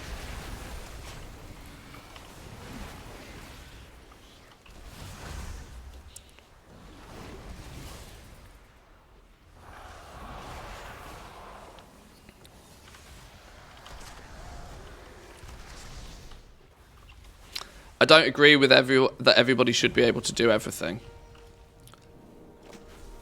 Neither do I. At no point have I said everybody should be able to do everything. What I've said is that there should be a loosening of the restriction for the very top end content. Mythic raiding is far too tightly tuned. Far too tightly tuned. And it's ultimately pushing more and more people into a game mode that they enjoy less. But isn't nerfing loosening? Your argument is based on extremes, and I'm saying that there doesn't need to be extremes either way. Bosses are naturally nerfed as players gain more gear. That's the core design of the game. As players get more and more gear, they have more and more ability to take down harder and harder enemies. But the numbers are there. You can see the numbers. Like 1,000 people have killed the final boss in a single patch. 1,000 people. Like a handful of guilds. There's only ever a handful of guilds that end up killing the final mythic bosses. And that means the lion's share of the entire player base never gets there. If they were to balance things so that by the end of the patch, a good 20% of the player base, with enough time, with enough investment into the game, should have had the opportunity to relatively comfortably kill the final boss on the hardest difficulty, I think the game would be in a much better state. Because you get these soft resets every major patch anyway. So you give people the ability to achieve something, get the best gear, sit with the best gear for a small amount of time, revel in that sense of accomplishment of doing it before the next patch comes out and, you know, we get a gear shift and a soft reset anyway. There's no downside to it. There's literally no downside to it other than allowing more people to gain a better sense of fulfillment from the game. It's the whole game is just tuned far too tightly now. And so it means that, you know, the vast majority of people feel as if they are just inherently excluded from certain areas of the game, which is very odd. As a company that is predominantly creating an entertainment experience, it feels very odd that they would actively choose to prevent people from even seemingly having access to entire corners of the game. But like I said, that's just my take on it. In a world where we are predominantly fighting for everybody, me included. I mean, there's 50, 60 people here right now. I'm fighting for your attention just as much as every other streamer on this platform is also fighting for your attention. Blizzard is fighting for your attention for you to play their game over Squeenix fighting for you to play their game. Blizzard's approach of, you know, and if the game is tuned too tightly, which I genuinely believe it is, they're just shooting themselves in the foot. Because if 99% of the player base never get to experience, never get to feel as if they have completed a patch, they've never been able to progress through the raid to the point where they've killed the final boss on the top difficulty and have achieved this, you know, the rewards, even if they've, you know, done it every single week, even if they play the game, you know, almost daily, it's of no surprise they go elsewhere. They'll go to a game that does allow them to, you know, garnish that sense of achievement. Look at something like Heroic Lich King. People love that raid boss, but at the same time, it's relatively simple compared to today's over-the-top mechanic designs. Yeah, and I remember in the very first weeks of the Lich King, I believe back then, who would have been fighting for the world first at that time? I think it was Paragon, was it not? Who got the world first Lich King heroic kill? I can't quite remember. But back then, there was still that kind of, you know, in the first couple of weeks, people were still smashing their face against it on the premise of that they were still under-geared, but another couple of resets worth of gear, another couple of clears of the lower difficulties, gearing more people up, slowly nerfs the boss until, you know, most people should, in theory, be able to take it down.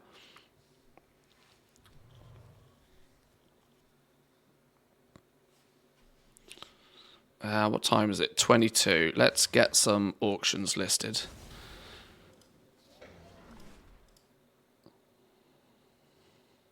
Raiding in WoW is pretty boring, to be honest. There's only one raid at a time with 6 to 8 bosses on average. You raid a couple of nights per week, and after 3 months, neither casual nor serious raiders really care about raiding. Even less care to even try mythic raids.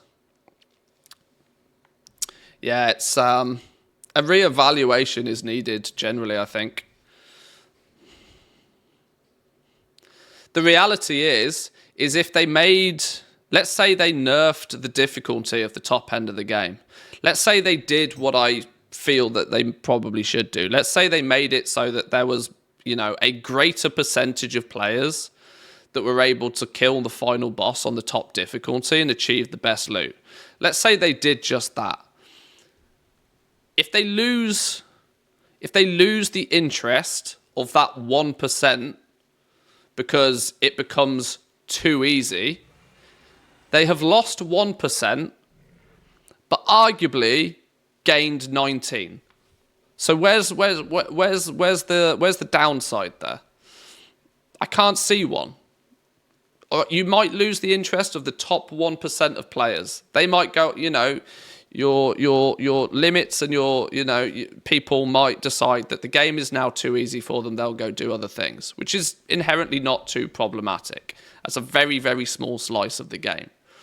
But in turn, allowing another 20% of the current player base to feel as if they then are able to achieve more than they previously were and have a progression path that is ultimately completable by more people.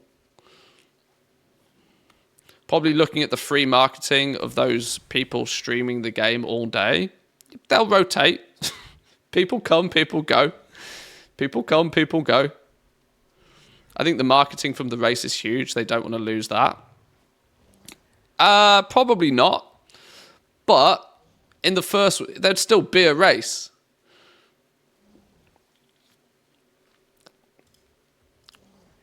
I just think it's way, way, way overtuned at the top end. And I don't see much of a downside to softening up the difficulty curve towards the top. I genuinely think that it's that difficulty curve that is causing more troubles than it's worth. and it is forcing people, because people still want the best gear. This has always been a game about gear. People have always chased gear in this game, and hence why they reset or soft reset your gear every patch so that the chase continues, right? People always want the best gear, and people will take the path of least resistance to get it. If the path of least resistance to get the gear is via a form of play that they enjoy less than what they would arguably wish to be doing, they'll do it, but they won't necessarily be best pleased about doing it. And this is the ultimate problem with Mythic Plus for me. It's not that people can't garnish enjoyment with Mythic Plus. It's that it gives people an option that they may not necessarily enjoy as much to Adrestia achieve the says, same thing. Hey Stanley, what is your opinion? Adrestia, my curious companion. My opinion? Well, I'm here to provide wit, assistance, and entertainment. But opinions are like game updates, everyone has one, and they don't always improve things. So Stanley is very clever at saying no. He has a fantastic way of saying no.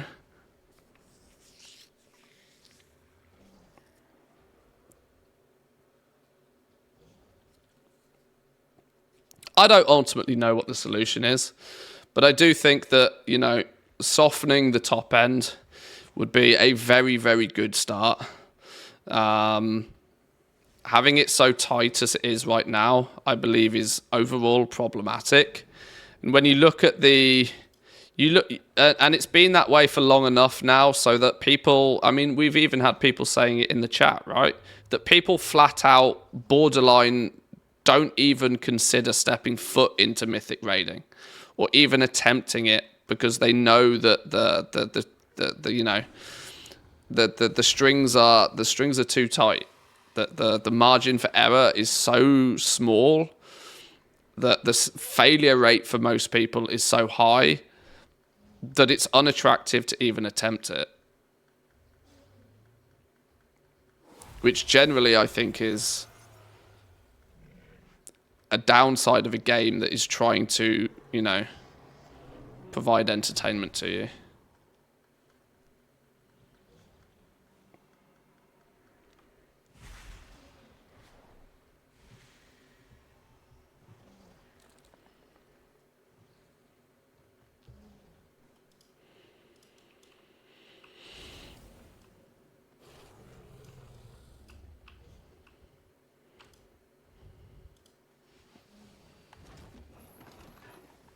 The only time you need Mythic gear is if you actually raid Mythic or do 28 plus keys.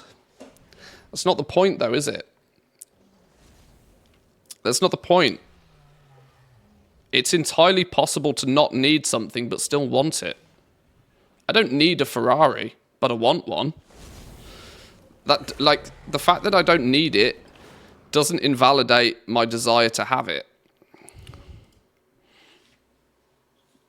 And like I said, you got to remember, we're playing an entertainment product here. It should be entirely valid for you to want something without there being strictly, purely 100% logical reasons for you having it.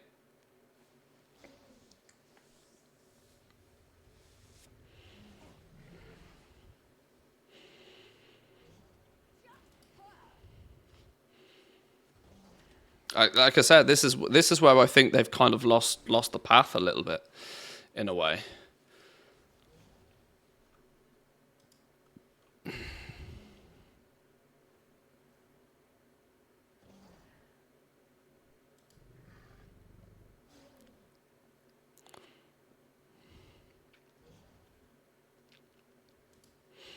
Hey, Mythic Plus, for me right now, it's too hectic for my brain to compute, especially doing higher keys. I'm an expert in dying. Yeah.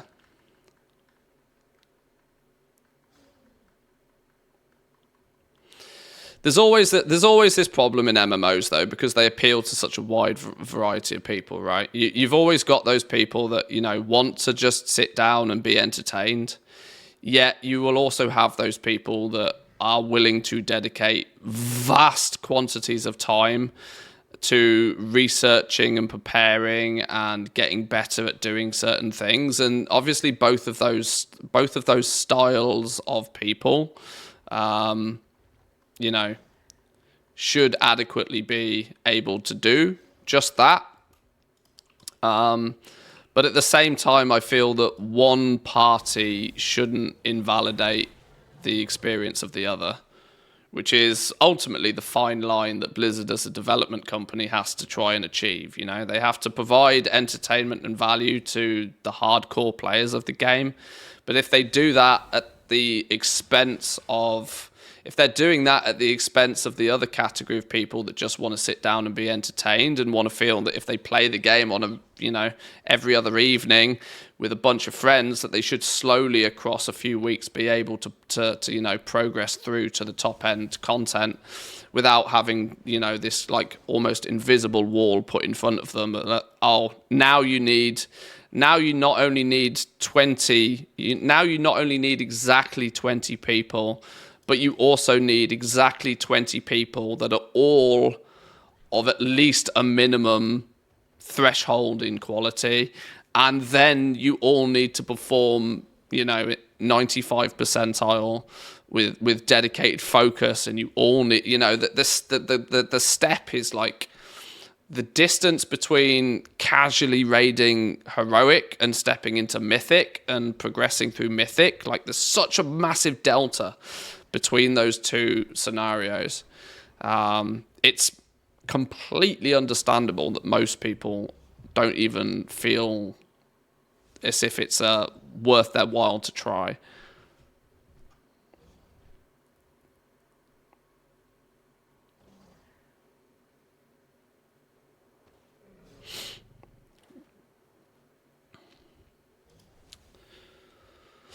In normal circumstances, I could handle it, but I'm healing from some medical stuff, which seriously impacts my capacity to manage mechanics.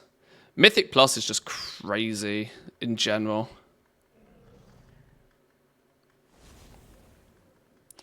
That's like I said, it's a game mode that aggressively counters to a certain type of player. I mean, it appeals to a certain type of player.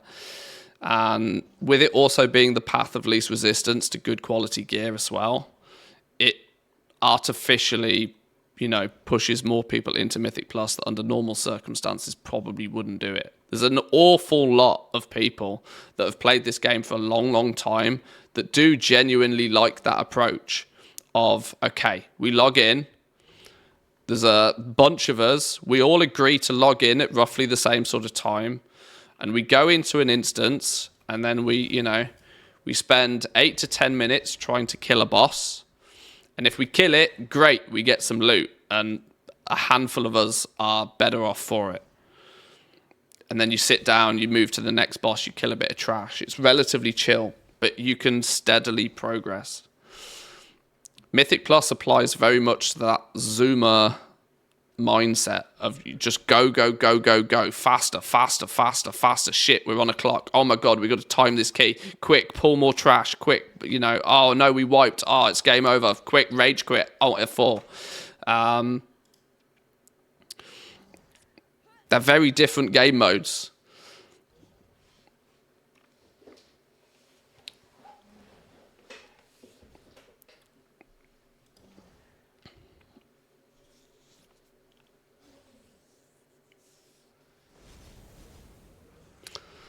It's a little unpopular, but I like the way that WoW did gear progression. You got the raid cash from the mission table, and the reward was based on the difficulty of the raid that you did. As long as you did over 50% of the bosses in the difficulty, you'd get the reward of X+1 on your table. Yeah, this is ultimately what means that, you know, if you at least, you know, if you did the basics, you would slowly be pushed forward, which would, you know, naturally nerf and counter stuff. And like I said, for me, the biggest gripe is more that there is such a small fraction of the player base that ever gets to down the final boss in any patch while it's considered current. I mean, I don't count really going back 1 or 2 patches later and killing it so much as the the goalposts by that point have been moved.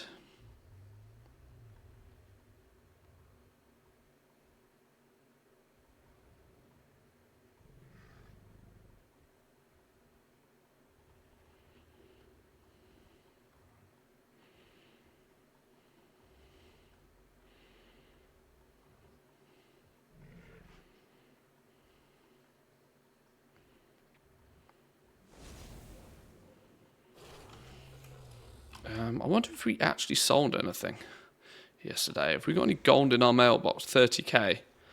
Oh, we sold some Blood of the Mountain. I don't even know why I had Blood of the Mountain. Did I buy that to flip it? I must have done.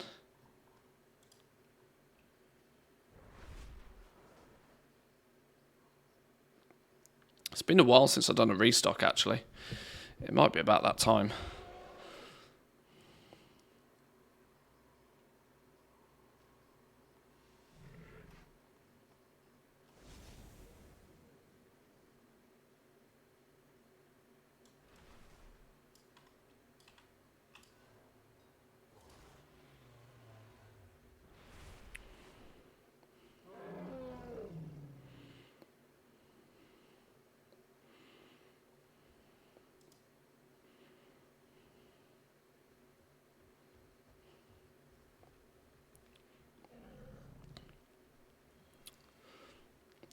Once again, Mythic raiding is not particularly hard and people can organise themselves. They just see no point doing so. We've got several difficulties of the same raid, so people clear Heroic and they have everything they need. Why would they spend more time gaining basically nothing? If there was just one difficulty, people would keep trying to clear the raid. I genuinely think an option that I don't really think World of Warcraft has particularly ever tried. I mean, they would have to reevaluate how they distribute loot from bosses, but there surely is. Surely, considering we have what, 4 different difficulties. And if every raid turns up with, let's say 12, let's say they push it and they make 12 bosses per raid, what's the downside of having the first 3 bosses? I mean, I guess it aggressively reduce it. You'd have to massively increase the amount of bosses to take this approach properly. But if you did just have one raid, right? First couple of bosses are LFR tuned. Most people can stroll through them. I guess that ultimately means that, you're taking what would be an 8-boss mythic raid where you have 8 different bosses to conquer, and you'd take it down to only 2 or 3. I guess people would just look at that as heavily reducing the amount of content. But at least you'd have people that would be able to progress. First couple of bosses LFR, next couple of bosses normal mode bosses. Then you get into the last wing, and the last couple of bosses start hitting you a lot harder and a lot more finely tuned. I don't know if that would work. I mean, it would work. I think that's entirely a feasible approach to a raid. The difficulty would be is that people would very quickly complain that, well, we went from having 8 bosses in Mythic to having 3 or 2.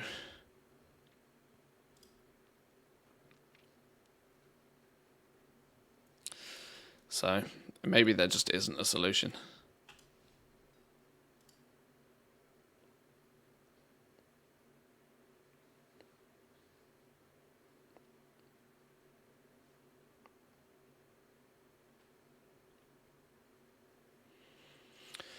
Like I said, ultimately, as far as I'm concerned, it doesn't really impact me. This is just, what I vastly consider an outside opinion. Now, it's super easy and, quite justified to entirely exclude my opinion because I don't particularly, engage in that element of the game.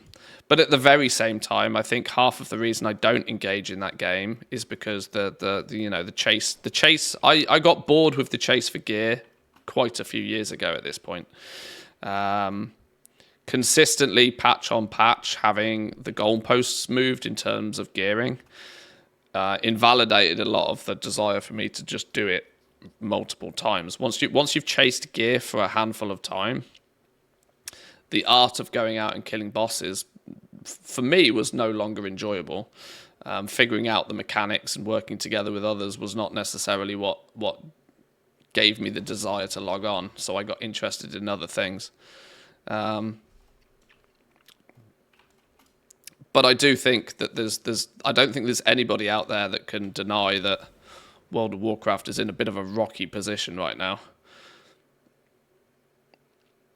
And that if they were to reevaluate some things, they might start to see more success again. Or the other argument is that it could be too late, which is entirely possible. I think I started this conversation by saying, is there anybody out there that could feasibly do what World of Warcraft had done with an MMO? So 2 minutes till a Dream Surge. Let's make sure we actually get there in time this time. We're up to nearly 1,000 Dream Surge Coalescence, so we'll be able to get the Duskwing today if we wanted to. Then we just got the pets and the mounts and the pets and the toys to get.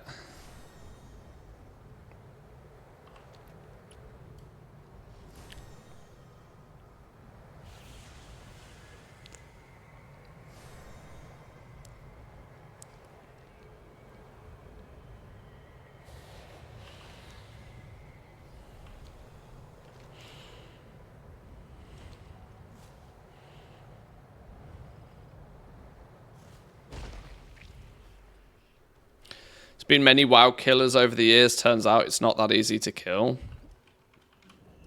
I genuinely think like the reason that WoW is so hard to kill is because it's online 24 hours a day. So it's of no surprise that the sooner you start, the sooner you will, succeed. And if you turn up 10 years later trying to take down somebody that's been building a product for 10 years already, you're at a 10-year disadvantage just from the word go, no matter how many people you throw at it or how much money you throw at it.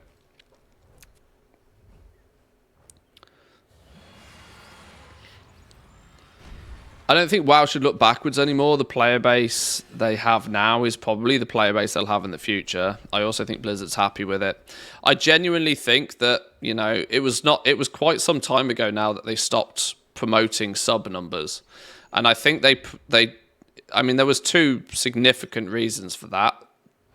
One, that the player base was declining, and it was just business sense to stop telling people that the amount of people playing their game was reducing. But additionally, it was coincidentally at a very similar time as the token was implemented, and I think their entire business model switched from pushing for... I think they stopped pushing for... Why does a boss spawn right at the same time that the thing spawns? I think they stopped pushing for subs. I think for a long time now, their focus has not been on how many subs can we attract to this game. Their business model has very clearly been, right, the players that are playing this game, how can we extract as much money from them as possible? We don't need more customers. We need those customers we have to spend more. And they will achieve not only the same, but probably substantial improvements to their bottom line. And the entire player base of World of Warcraft still seems obsessed with the sub numbers. That more people playing must mean better. And I don't think from a business perspective that's entirely true. And the game industry as a whole has realized this a long time ago. That, 80% of your revenue will come from 20% of your players. The ratio is probably more extreme than that, to be honest, even.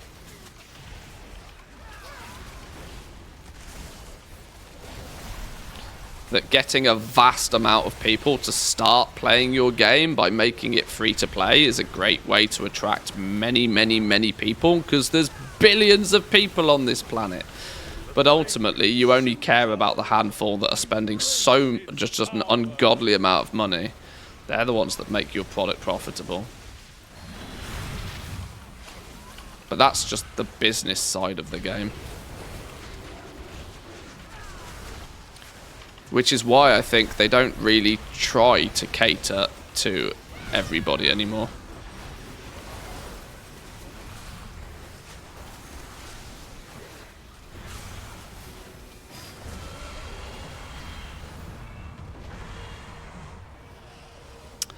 That's pretty much how it's done in EverQuest. Zones have bosses of different tiers, and there were several raids released at once. For instance, there are 6 raid zones with 35 bosses in the current EQ2 expansion. The first 2 zones have tier 1 to 3 bosses. The last zones have tier 4 to 5 bosses. Most guilds still progress through content 9 months after the launch of the expansion. I mean, it's a different approach. You know, we could probably argue all day long whether the approach is any better or worse. It's one of those that's, you know, very difficult to establish.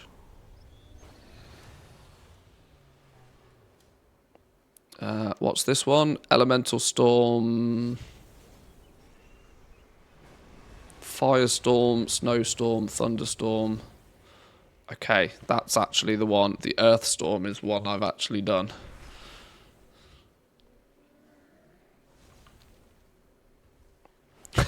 More people, was that it? Oh dear.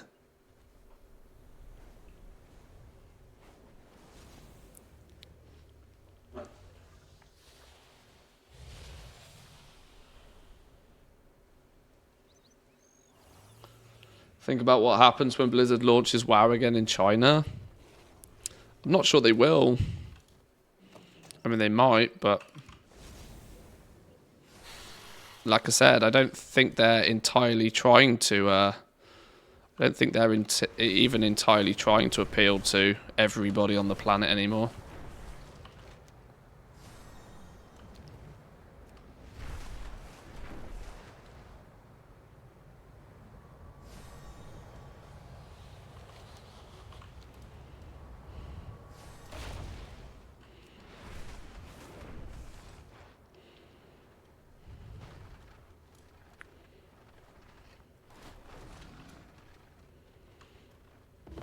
We will push ahead and give cover.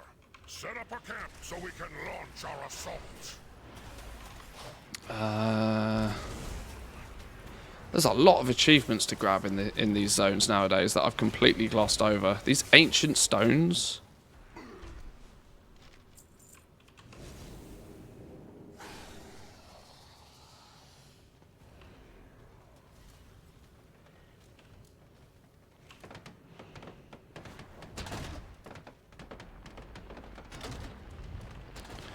The irony is this almost feels nostalgic at this point. Doing this.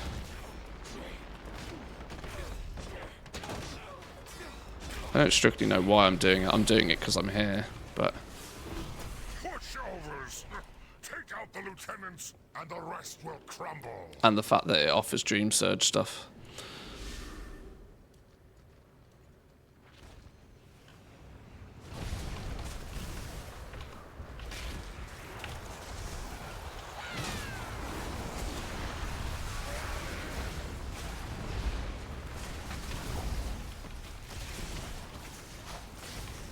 Don't you wish you could disable the Tuskar quest scroll thingies? They just clog up my quest log at this point. I never hand it in, so it just sits in my bags. And if I never hand it in, it means I never pick up another one. While I do loot, you know, while it does say I loot them occasionally, you are right, it's kind of a bit odd. You get a free rare after doing this. Well, that's also true, I suppose. We get to kill, what's his name? I don't know why. I don't know why I did that. I don't know why I did that. I pulled everything. Why did I do that?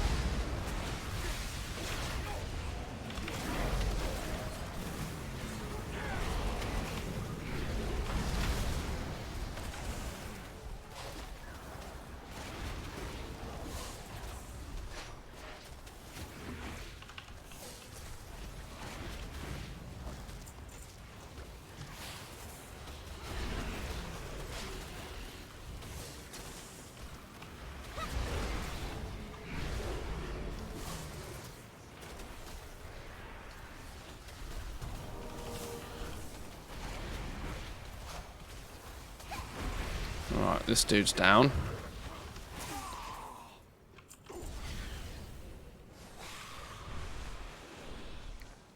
Oh lord, we're still only... Okay, well, I'll pull everything then.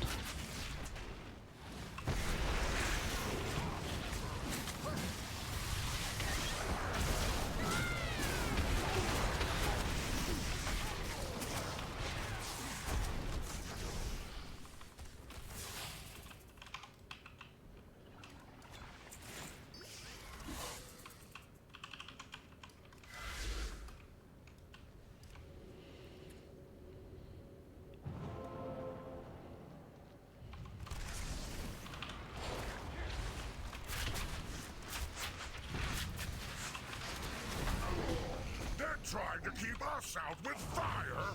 Ha! Show them we dragons bring the heat.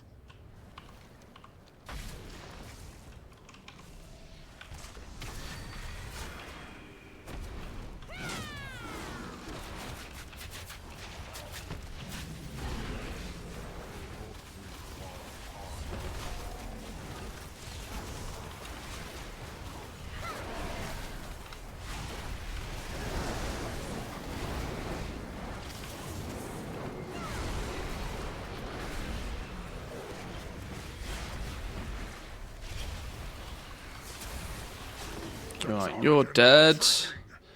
I might actually need to go in there and pew pew this time. Clear out any stragglers. There's not many people here. Let's be a good human being and actually help out.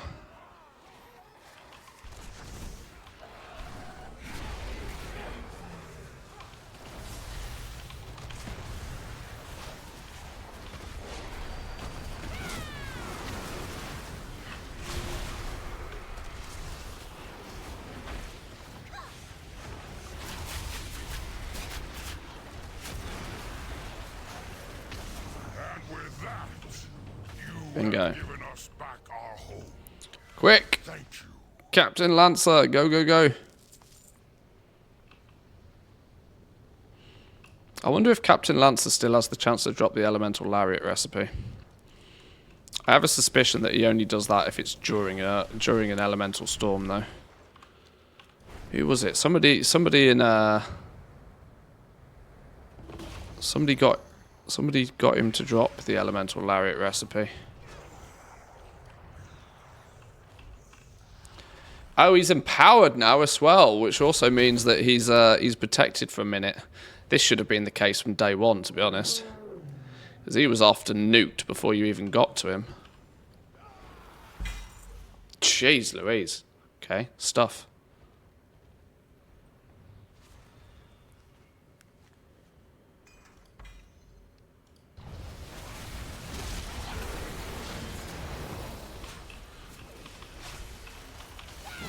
I don't think he ever could drop it. No, he definitely could. I had a screenshot of somebody getting it.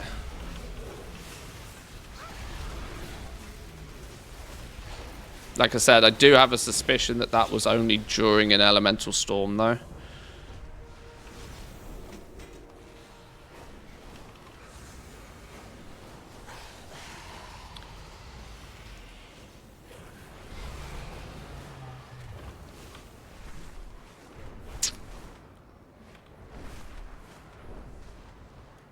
There's a storm rare that spawns next to him.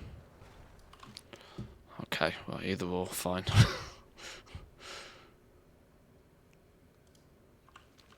Hang on, what's this? Oh, show support to Rathian Sibelian. Okay. I'm kind of hovering around the Waking Shores, just trying to keep myself busy in the zone in between Dream Surges currently. Which, if that's the case, apart from having a horrendous inventory, Ancient Stones of the Waking Shores, let's just grab all of those.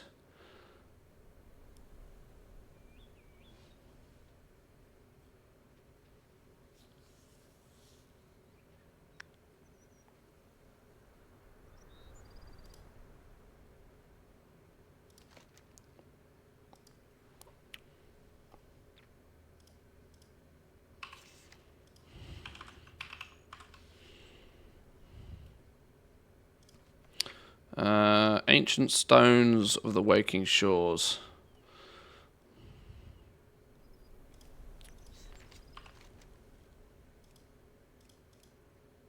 Achievements, ancient stones, go.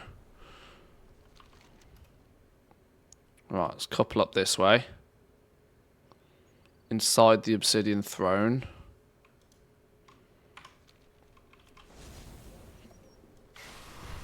When's our next dream surge? Like 15 minutes. Can we get all of these in 15 minutes? I reckon we can. See if we can find them. And the loyal supporter I know you are, I call upon your help at this time. That's a meeting stone. I don't think that counts, does it? Oh, here it is. Here it is. One. Support in our efforts to secure the citadel. Did it say this one is in the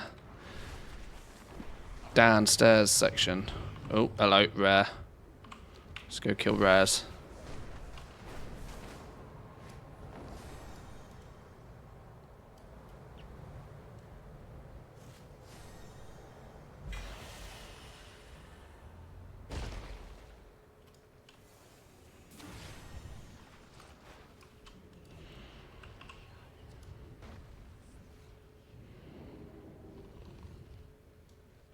Get out of here, Froggy Frog.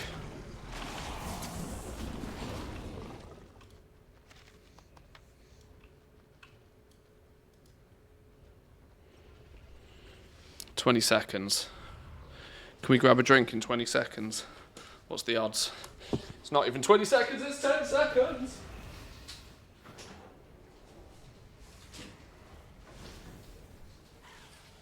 Good thing the fridge is close, isn't it?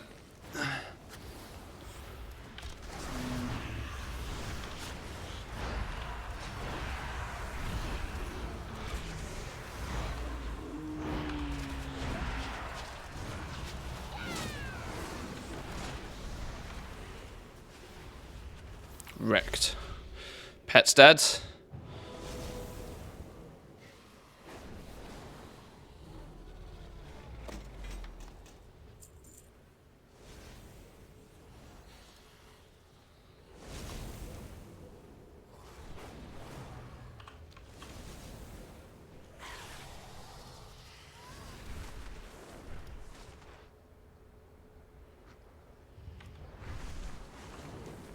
Right, let's try and get that stone tablet then.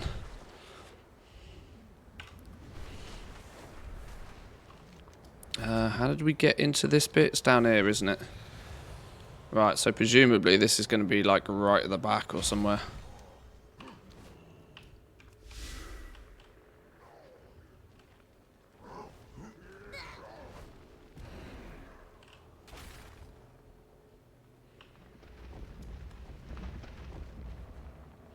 There it is, right at the back, look.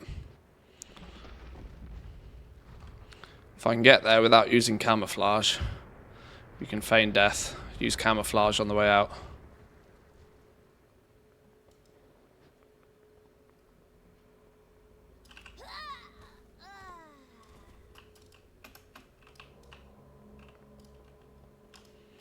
There's another one. Where's the next one then? There's one over by... Let's kind of loop up round this way and get them. So if we go up towards this way first.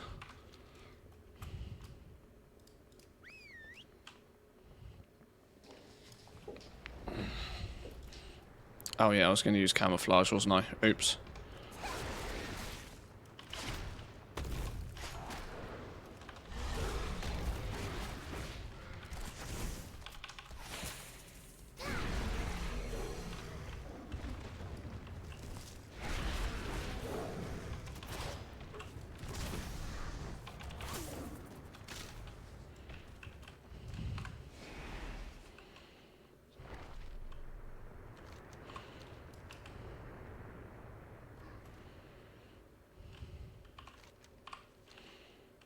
Kind of forget that as a hunter you have rogue mode.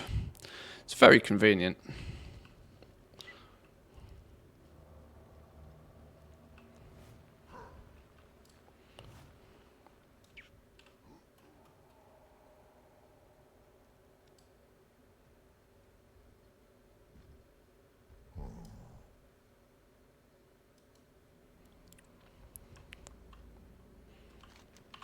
Is there elites on the outside? There usually is.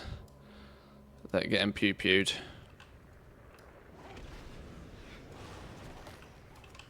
Okay. We are off.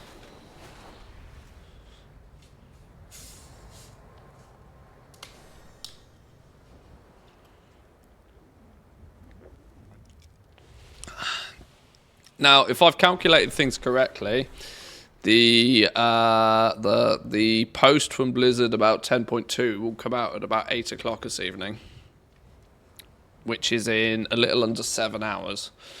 So we'll play video games for a few hours, and then I'll take a bit of a break, and then we'll throw the stream up again later today once the announcement happens, and we can fish about and we can have a look and we can discuss what's what later on this evening.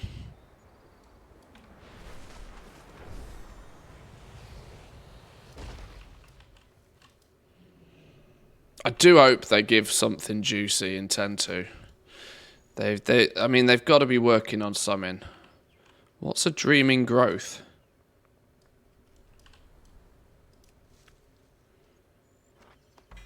Oh, nice.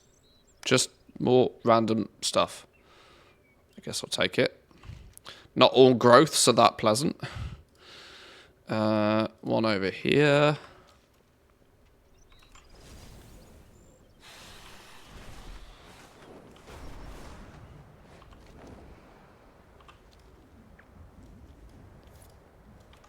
What is this? All sides of the story. Here, all sides of the story told by the following denizens of the Waking Shore. Just a regular exploration achievement.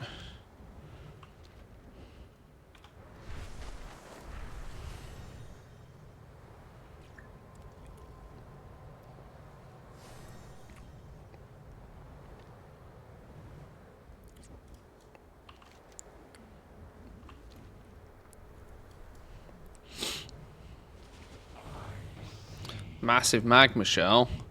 Why does that always spawn when I'm literally on the opposite side of the map? I could zoom over there. Have I got time to zoom over there? I probably haven't, have I? Although I am kind of going that way. So maybe we... Alright, let's give it a go. See if we can kill 2 birds with 1 stone. If we get there, we get there. If we don't, we don't.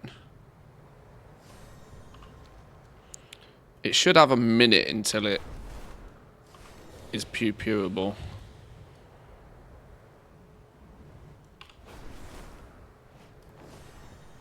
Where's this tablet going to be, though? Boom. Okay. Ancient Stones of the Waking Shore, done. Right. Let's see if we can get to that rare. Oh no, I've just realised we've got like no vigour. Okay, that's going to really hinder our ability to zoom, isn't it?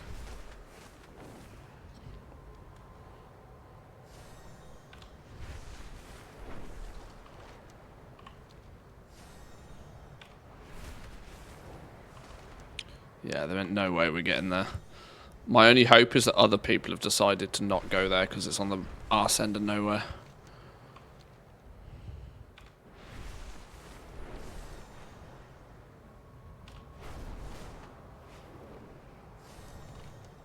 No, he's dead. He's dead. We were too slow. Okay, let's park up. What is this all sides of the story business?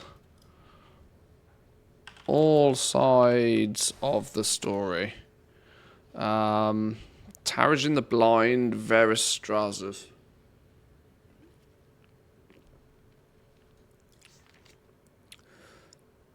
There are prerequisite quests that must be completed before this may be obtained.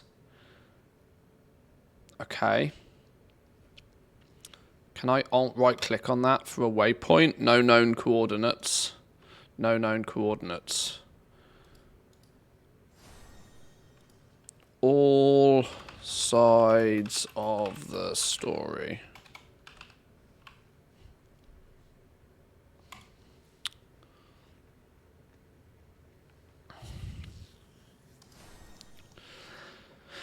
Note that the quest line with Tarajin the Blind takes 6 weeks of collecting skulls to receive story details in a piecemeal fashion.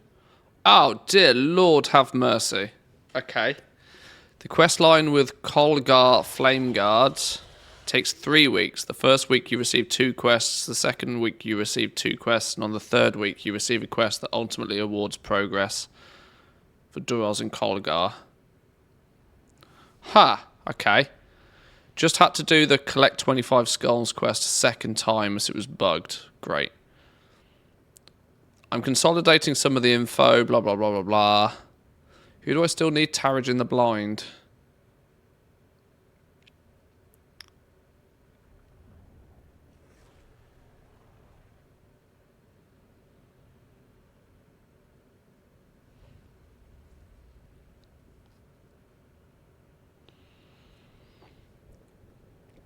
Weekly quest to collect 5 impressive dragon skulls, which unlocks the next tale. Oh, there's a good chance I might have done some of this then. Where to start and the coordinates.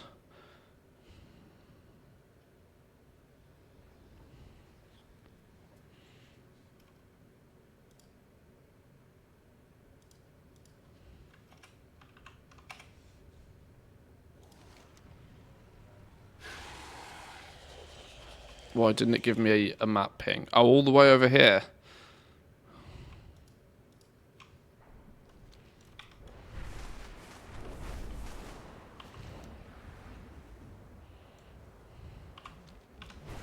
Here's to hoping that's actually the right one then.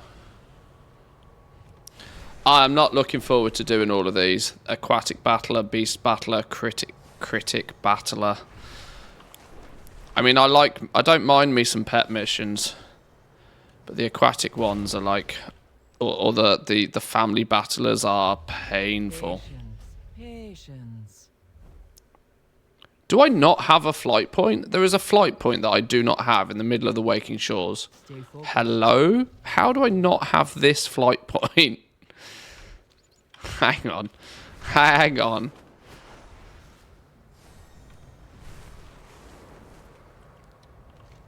That can't be a thing.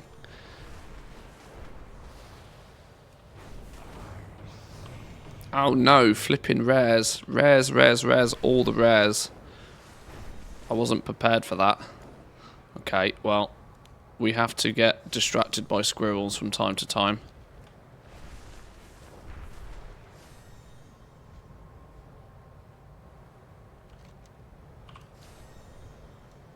As a good friend and the loyal supporter I know you are, I call upon your help at this time.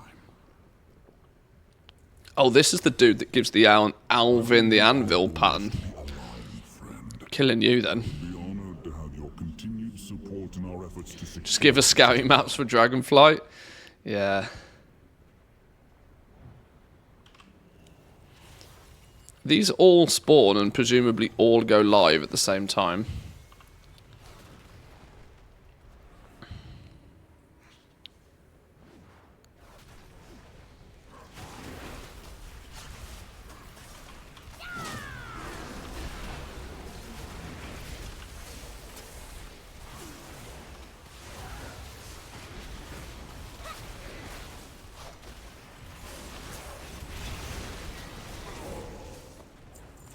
Never lucky.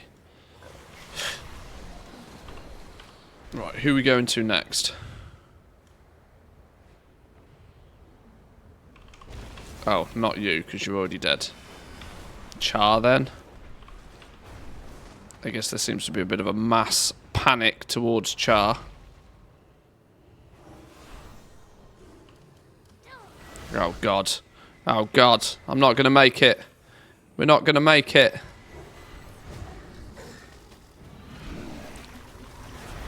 Less dots! Okay, I've tagged it, it's fine, I don't care. More dots!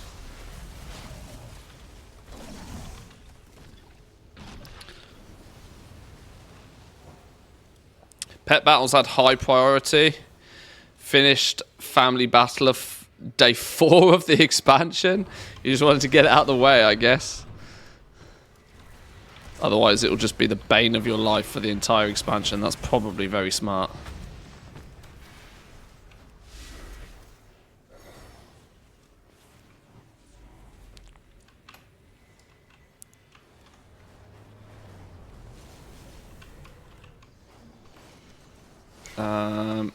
This dude is not still alive, surely. Is he because you have to go downstairs to get him? Is this the one you have to go downstairs to get? It is, isn't it?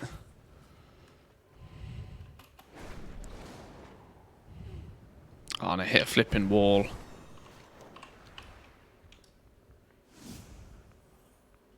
He's still there. He's not dead yet.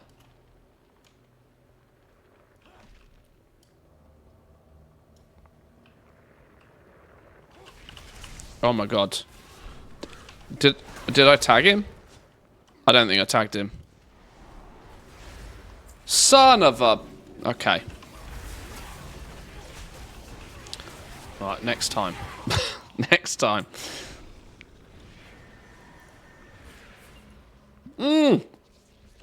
Another one. The rares don't give up. The problem is I'm starting to lose track which ones I've killed and which ones I haven't. Ultimately meaning that I should probably find or switch on a weak aura to track these rares. 1,126. What's that? That's basically halfway, isn't it? In 24 hours, we're basically halfway. Oh, there's a bunch of rares. Jesus, I can't keep up. I'm going to... Actually, 29 minutes passed. If I go and get this, this is bait, isn't it? Because it means I'm going to miss the actual event. It's going to miss the actual event. Let's prioritize doing the actual event. If you press Shift M for the zone map, you can see if the rare icon shows up. If it does, you haven't killed it today. Is that different to the regular map then?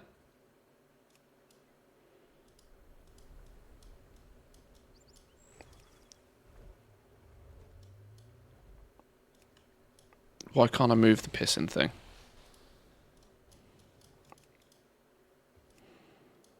Let me move, you goddamn you.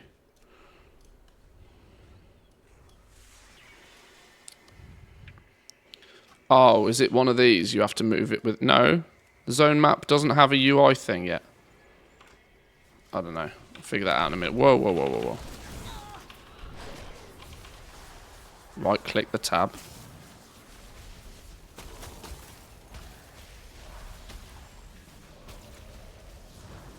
There we go.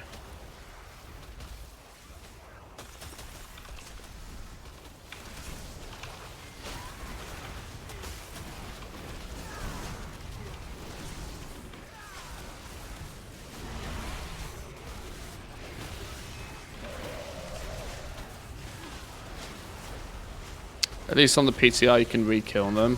Yeah, you can re-kill them obviously, but you can't re-loot them. That's you don't get the yeah, you can re-kill them, there's not much point. That's probably what you meant. I'm probably being pedantic there. At least I wasn't able, or I hadn't noticed that on PTR the loot was infinite. Oh. Maybe that was just a PTR thing then.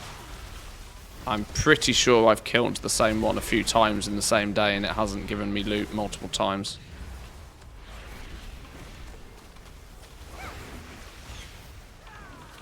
Oh, Harken's up as well. He's a really good one to kill. Right, peeps, hurry the fuck up.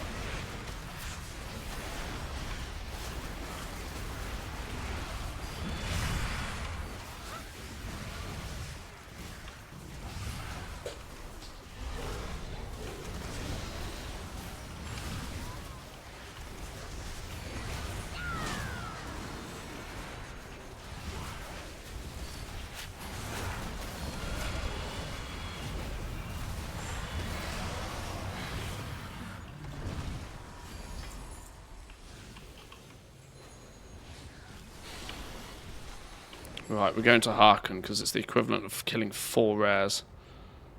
Easy 50 Dream Surge from this dude if we can get there fast enough. I didn't know about this little mini-map trip. He's dead already, of course he is. Fucking hell.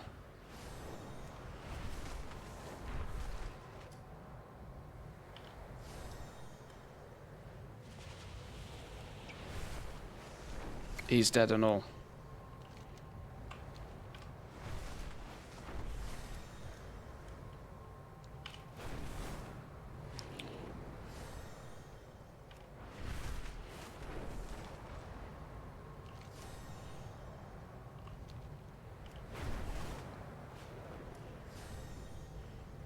Zergat Cornbreaker.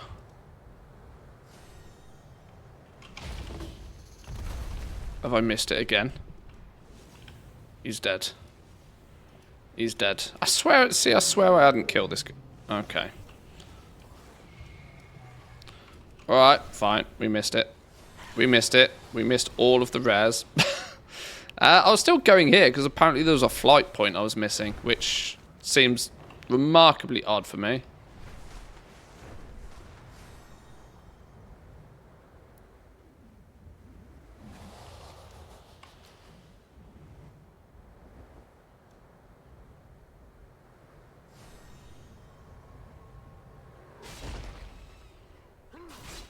Oh yeah.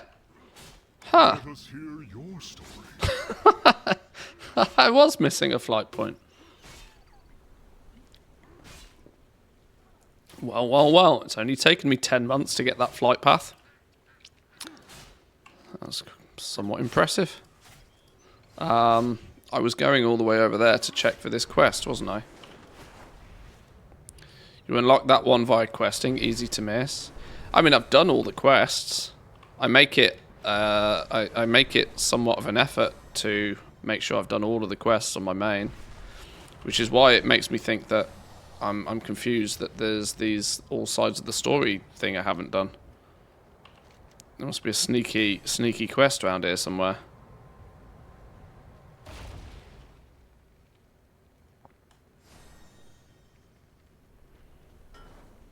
Apparently not. Maybe I've done that part of it then.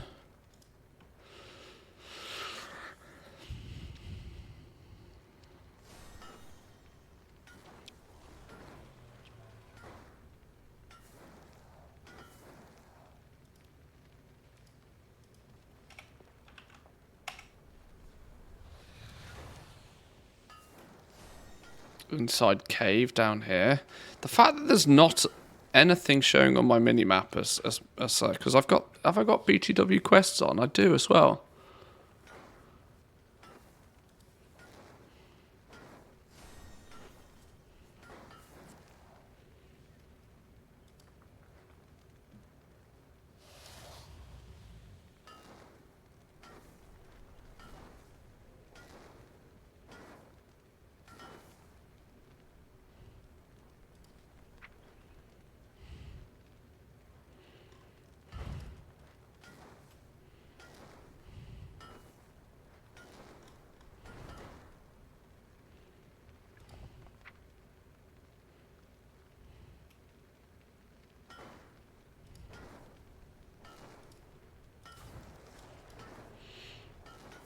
You need to speak to Tarjin. He's at the back side of the Obsidian Citadel. It's sneaky, doesn't show on the map. You can only see him when you get there. Let's go and have a look. Let's investigate. Somewhere around here, isn't it? I vaguely remember, which is why I sort of know I've done it. Or is it the one that's in a random spot around here? It might be. I've done some of this quest line, I just can't remember where I'd got to. I'd have probably got distracted and ignored it. Handy Notes has a mark for him.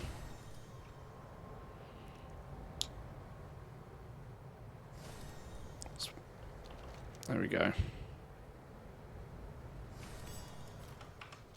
Whoops, who put a cliff there? See, my guess where he wasn't far off. He could be here. Start the quest, stay a while and listen to all the stories. After that you'll unlock memories followed by memories revived. For the last quest you'll need a partly destroyed diary which is found inside Dragonbane Keep. Okay.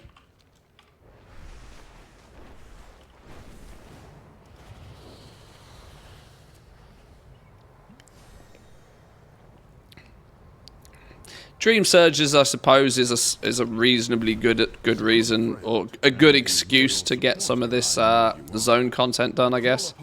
So I can't complain too much. I do think though that I'm likely to complete this Dream Surge event, you know, within a day or two, and then the desire will waver again for me to actually bother doing this. But where is he then? Where is he? Where is he?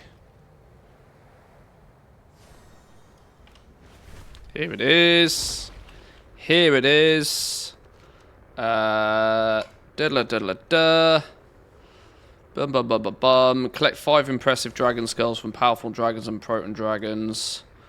I'll get the next stage of the tale. Okay. And am I right to assume that the Dragon Isles around here are probably the best ones to pew pew? It makes a lot of sense to me.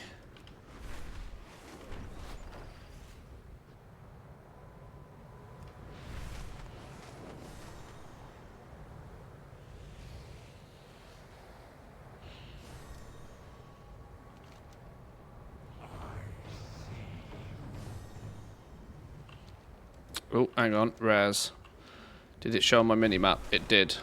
Pew pew the rare!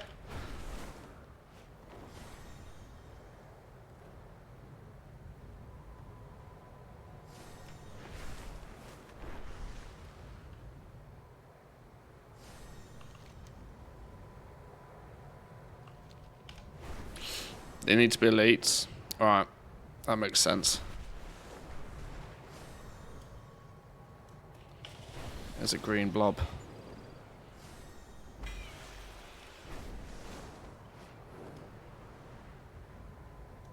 There's another green blob. Well, it was a green blob. It phased. Damn you, game.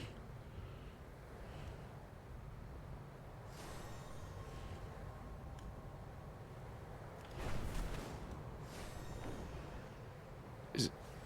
Less dots. Okay, now more dots. Go.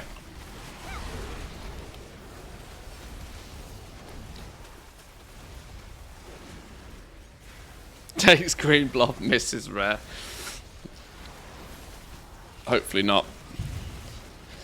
For the green bobs, get an inky potion and those orbs will light up and become easy to see. Oh, that's quite clever. That's quite clever. You might have been asked before, but do you and your viewers find it harder to make gold now? Really struggling. Yeah, it's not a good time for gold making, generally speaking.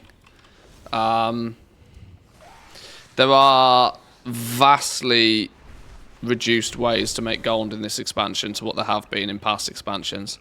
So if you felt the pinch in past expansions, it's really tough going now. Unless you already have a mountain of gold and you can leverage that to help you make more. It's not fun right now. It's difficult, right? Because without this sounding too gross, I have enough gold that I don't need to make gold. There is nothing in this game I couldn't, at a heartbeat, just purchase. Which ultimately means that when it's even remotely difficult to make gold, I have very, very little desire to put, you know, excessive amounts of hard work into doing it. I tend to now live in a, you know, live in a mindset of I will make a big pile of gold using the gold I already have at the start of a patch when there's lots of opportunities available, and soon as soon as it starts getting a little bit too much like hard work, I vastly slow down the amount of gold that I actually make. Depending on where you are with your actual quantity of gold, your options right now, there's still money on the table for clearing knacks on multiple alts and gambling on the lamented pieces. Those things are still holding at 100k plus per, which if you can get RNG to work in your favor and you can pick up a couple of those, that's, you know, that might get your game time at the very least paid for the month. But it's not without effort.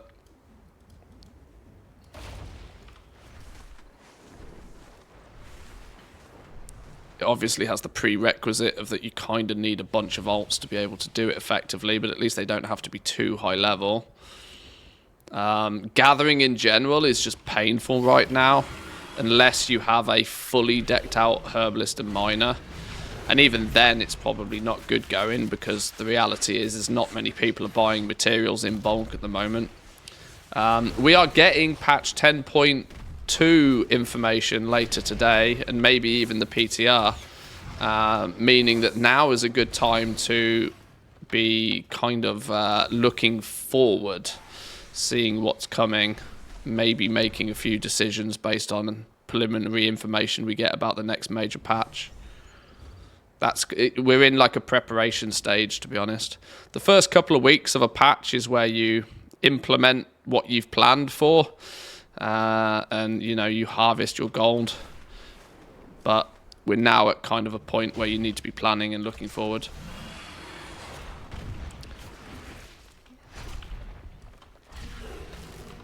And you can be doing sort of, you know, more maintenance-esque things, such as chipping away at your knowledge points, getting yourself in a position where you are, whatever does change, you can react to it quickly.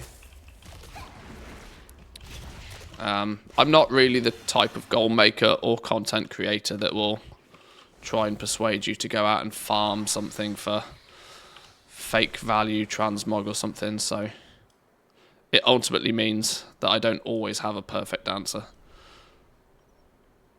But I hope that still sort of helps.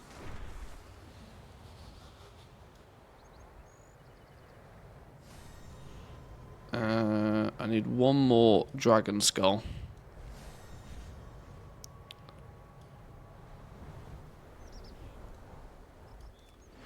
There's 3 elite dragons around here, so surely when they respawn I can just kill them again, I guess.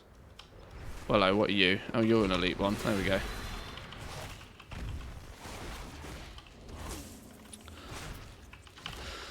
Mainly focus on old crafting stuff. Well, yeah, at the moment, so I mean, Nax is in essence basically that, isn't it? I mean, your alternative for farming Nax is using your Scourge Stones to try and get the recipes for your old professions, because once you've got the recipe, you can in theory craft that item as many times as you can ultimately sell it. Which for me has been a priority.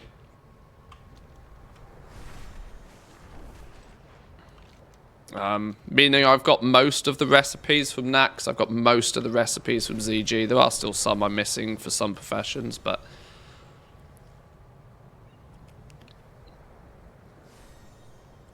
people say you make 1 million gold with this item, but it has a 0.001 drop. Really annoys me. Probably ain't going to get it. Yeah, I try to steer away from that sort of content as much as possible. It does mean I'm more and more going longer and longer between actually being able to have something that I consider valuable enough to talk about, but I'd rather do that than just pump out trash. Am I right in assuming now then that I just have to wait till next week to do this? Can I? Yeah, I guess we just wait now.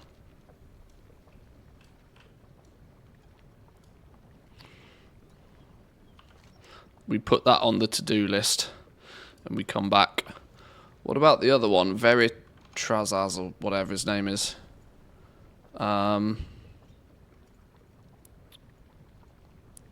Stay a while, memories, begin at here and stay a while. Sit next to the old dwarf and take a break. I've done all of this. Listen all the stories from the dwarf until memories appears. Activate the mysterious glyph, time capsule, memories revived. Oh, okay. Maybe I haven't done all of that then. Isn't he the dude that sits on this thing somewhere?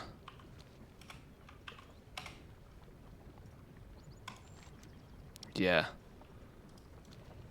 Let's see how far we'd got with that then.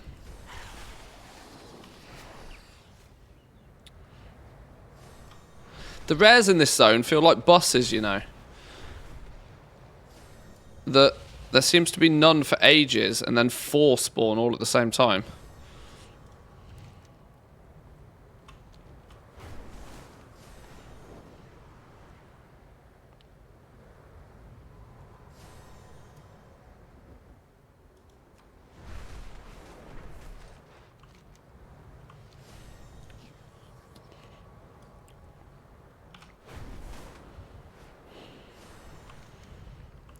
Right, I might get... In 12 minutes, we have another Dream Surge. I might get that Dream Surge done.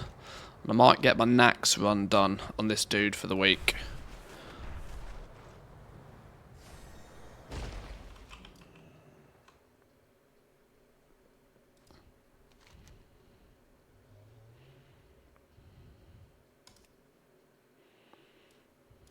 So do I just have to sit here for hooning great big amount of time now? Sit here until a quest appears. Is that what we do? I appear to have 5, 6, 7, 8, 4, 3, and 9 missing. Does that mean I've only sat here for 1 and 2?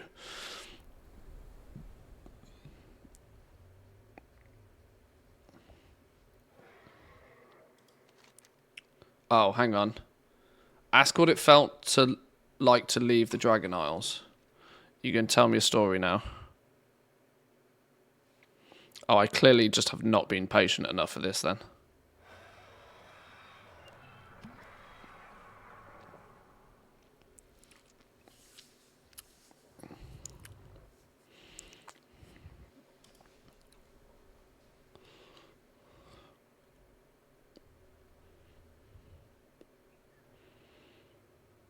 Worst quest for speed leveling? Yeah, I vaguely remember looking at this in the past and going, nope.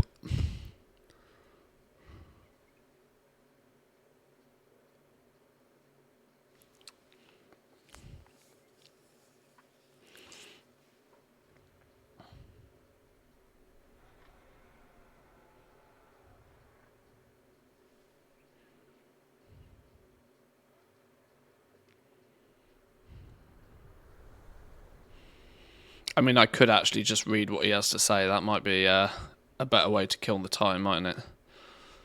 Perhaps you think me over sentimental. You try living for tens of thousands of years, never be... Oh, what did you say? Never being able to visit your home. Finally visit it, only find it completely different, and then come back to me.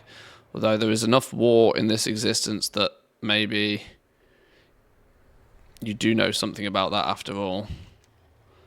10,000 years is a long time. 10,000 years, can barely believe it's been that long since we left.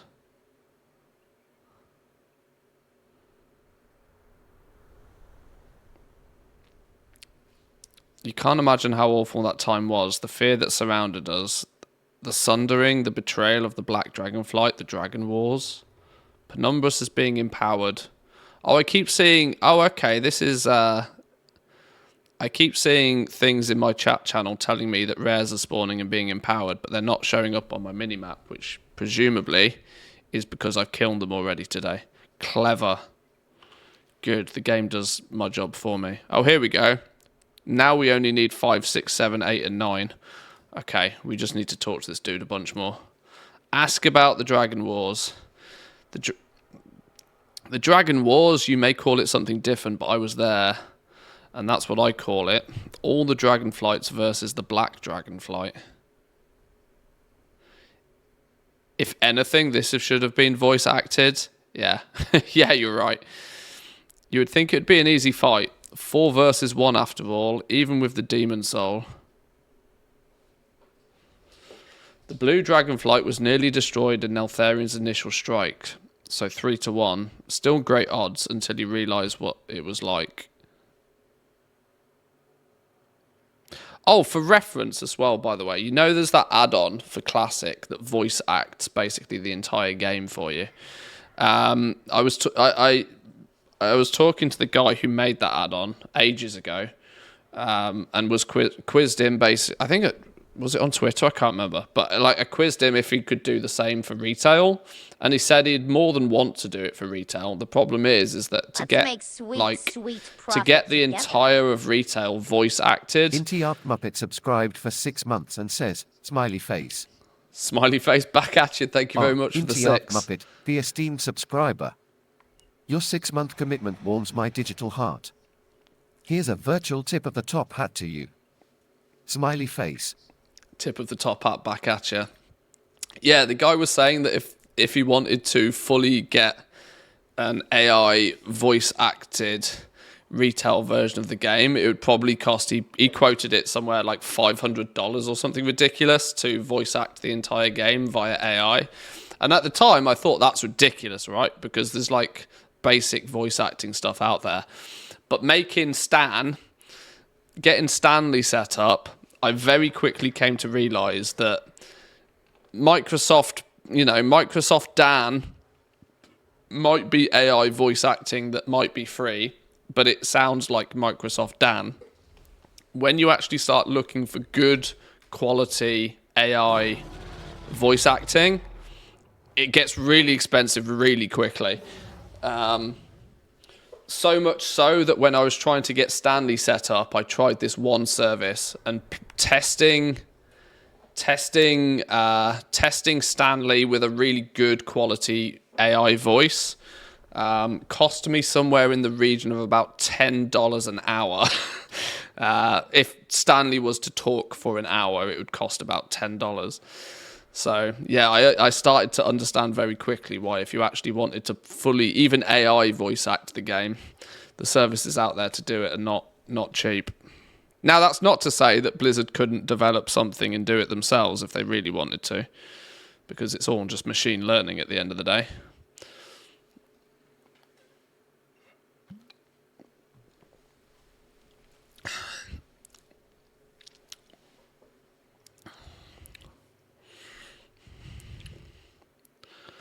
Get Morgan Freeman to read all of the quests. Yeah.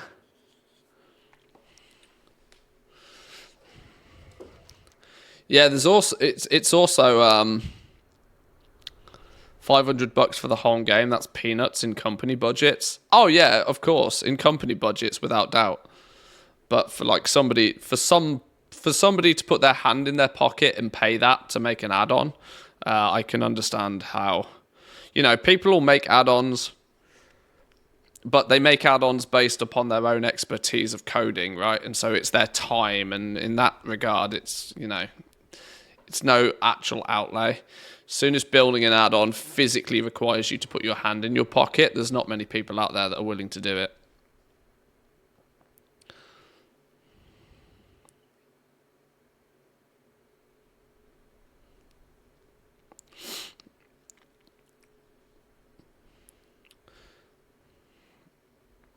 But I'm sure there's somebody out there with more money than sense that would be willing to just, throw $500 at somebody to do it.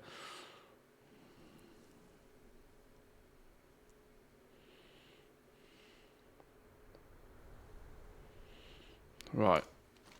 Can't, Grandad. Give me your quest. We've been here for days. I got a dream search to do in 4 minutes. Do you know the guy? Is there some sort of Kickstarter webpage? I mean, I don't know him. I made comments about it on Twitter, and he replied to me, and I had a brief conversation with him.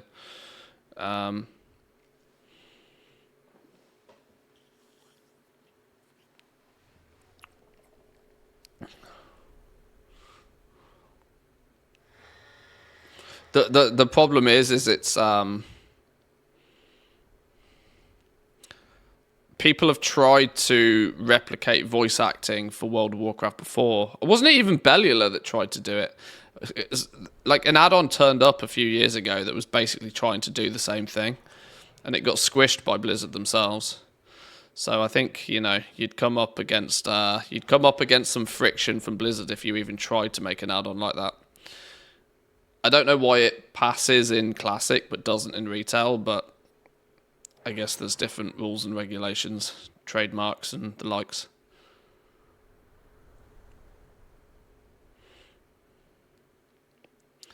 Legal mumbo jumbo is what I would call it, but come on, I need to. There we go. Memories. Thank you for listening to me, young one. I have a favour to ask. Don't worry, no more stories. When we left this place, I left a time capsule of sorts. Would you be able to retrieve it for me? We left it at the bottom of the Ruby Life Shrine, hidden between one of the pillars. I hid it with a sigil. If you activate it, you should see my time capsule. We get a dragon riding appearance and a bit of rep, and of course progress towards an achievement.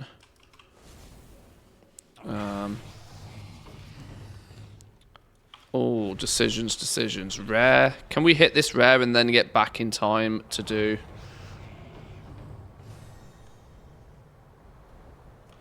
See? Told you. Rares are like buses.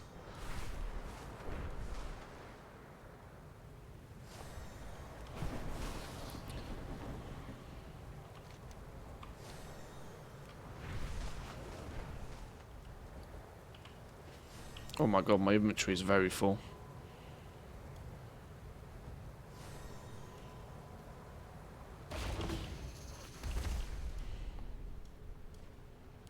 "15 seconds.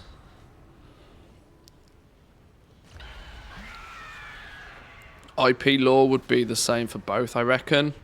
I mean, you would assume, wouldn't you? But they are technically different entities. I'm quite sure there's some... Like I said, it's legal mumbo jumbo. It doesn't need to make sense. Depends what the paperwork tells people. Legal mumbo jumbo rarely follows logic. That's why it's mumbo jumbo.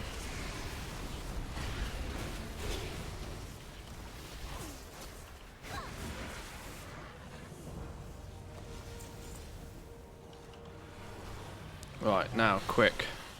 Quick! Gotta get to the event now.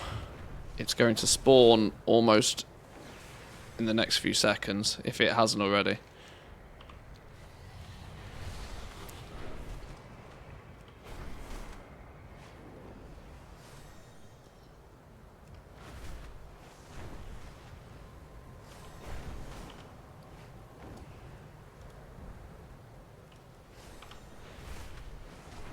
Come on! Speedy now, dragon!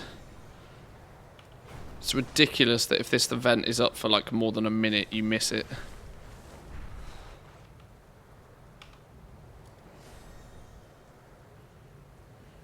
Oh! Look! I have a bar now.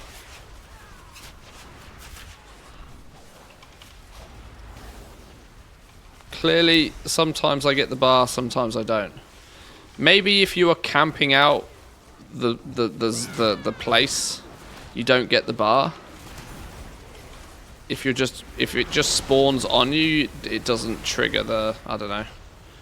Clearly spaghetti coding. If you turn up to the event, maybe it triggers something. No, I don't want groups. Go away.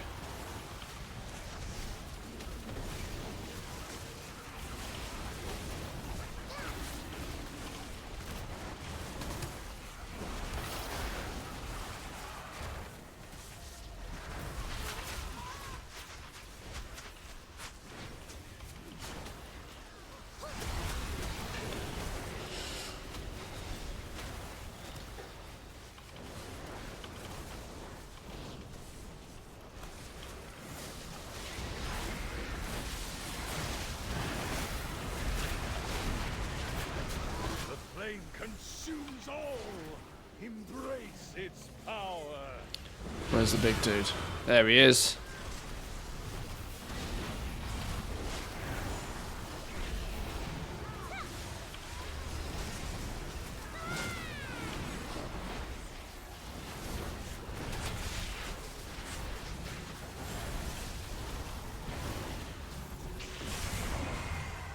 Boom. Complete 15 waking dreams.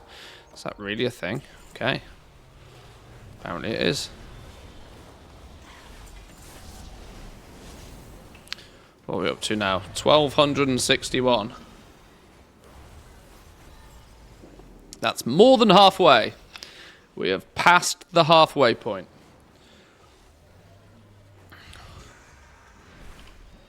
If I was a little bit more proactive yesterday with farming rares and doing the world quests, we might be a little bit further along.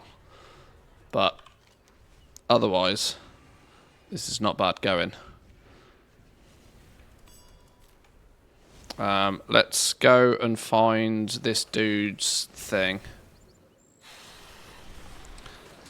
I'm glad I'm not the only one with messy bags. My bags were relatively organised until I started actually playing the game, and then it went to hell real quick.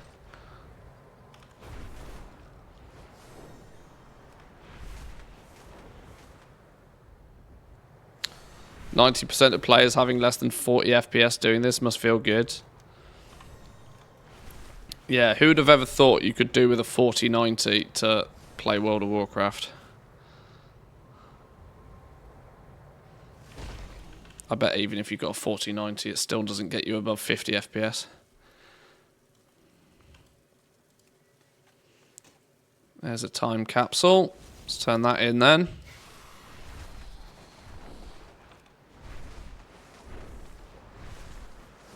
There's another quest here. What are you? Hello. Ow, show your metal. Have I not picked up my free artisan's metal this week? Well, no I have. I forget that he dances around the zones.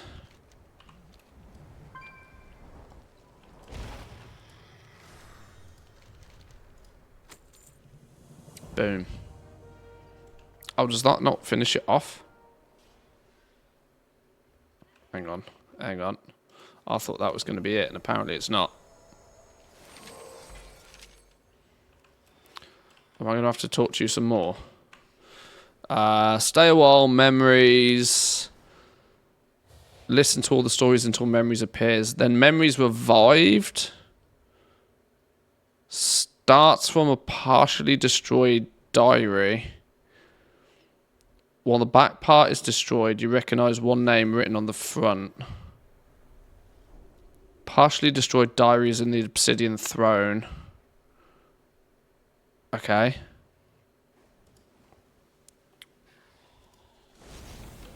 Let's go find the diary then.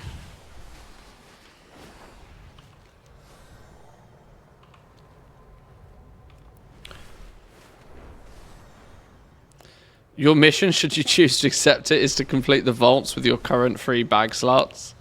No chance. No chance. Not even close.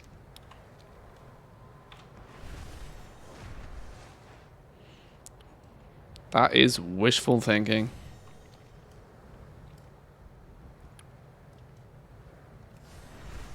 As a good friend and the loyal supporter I know you are, I call upon your help at this time. Right, where's the diary then? I believe our goals to be aligned, friend. I would be honored to have your continued support in our efforts to secure the Citadel. To the left. Let's camo in. Let's not piss about killing things when we got camouflage.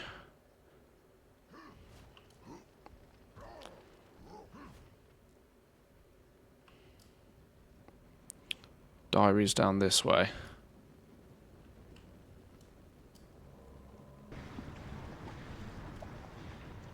In this rock pile somewhere then maybe?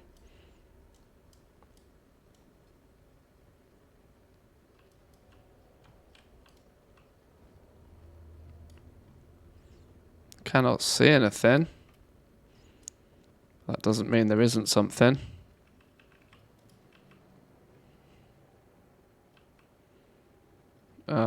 On the other side of the wall, maybe? Ah, there, look. Cheeky.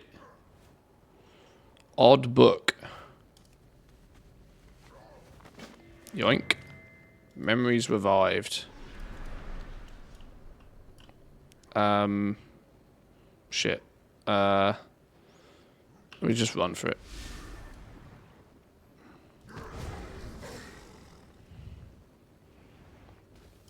My shift modifiers don't work anymore, and I don't know why. Why is shift up moved all the way over here? That's not... that's just mouse up.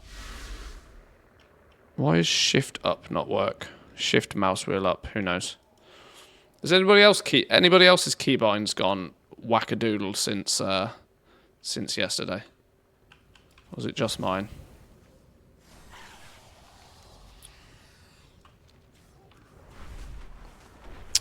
Fladnag, welcome in. Greetings to you too.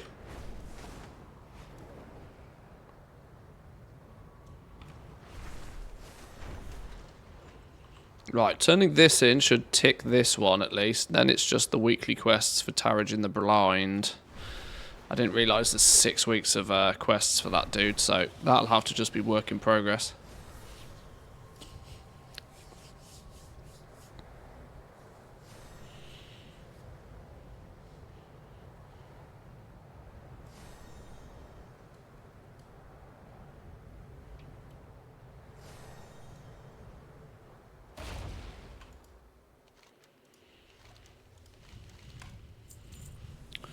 Boom. Bingo was his name-o.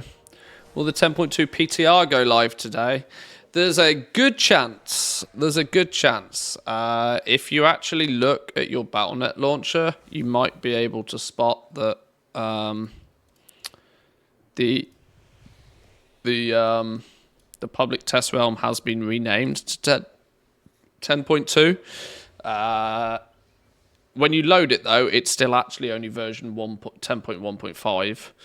But it does mean that there's a strong chance that later on today, when they talk about when they announce what 10.2 is going to be, that there's a good chance that they switch the PTR on for it as well. If they do, I'm planning on streaming this evening, so if they do, we'll be able to take a first look at it later on today.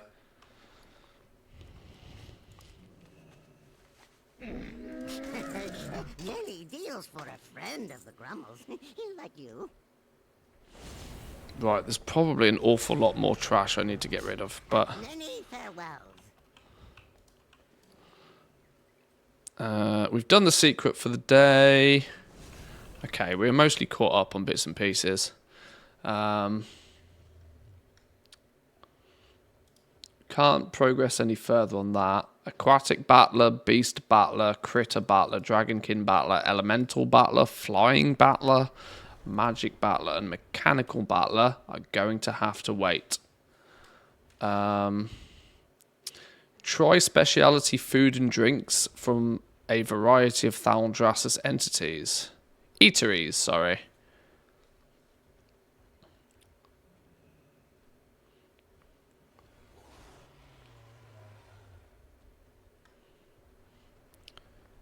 Petty Theft Mammoth. Ride the tame baby mammoths from the following areas to the Mammoth Tamer Tavok in the Emberflow.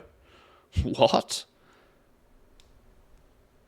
So many random ass achievements I've never even seen before.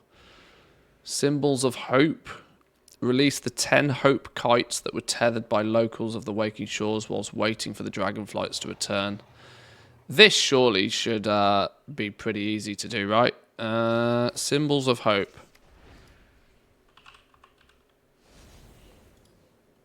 Hey, look, Zygor even has a guide for it.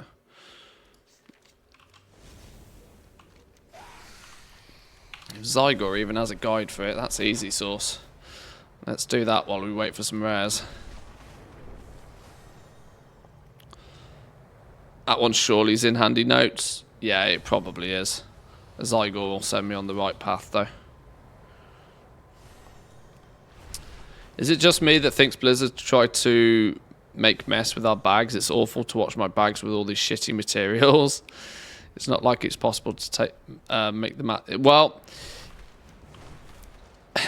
this is an odd concept, right? But inventory management is designed into the game, which, yes, does very much mean that Blizzard do make it the way that it is for a reason. It's an active decision to give us so much trash and to have us deal with inventory all the time.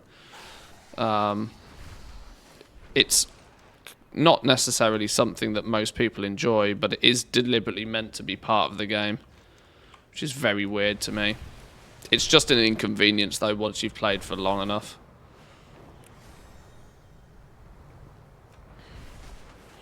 It's very RPG, you know, you got to remember we are technically playing an RPG, we are playing a role-playing game.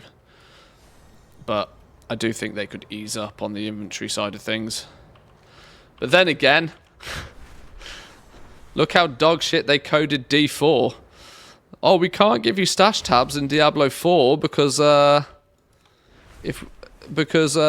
already have significant load problems. Who's to say that they don't do the same thing in World of Warcraft stupidly? You never know.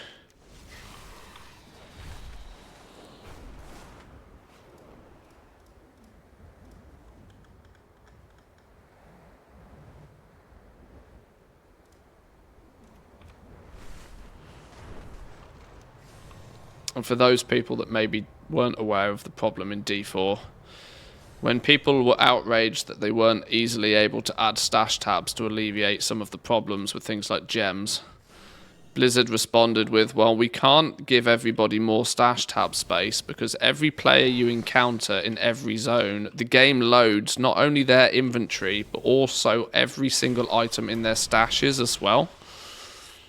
Meaning that there's already strain on the servers just loading the stuff that people have in their bags right now.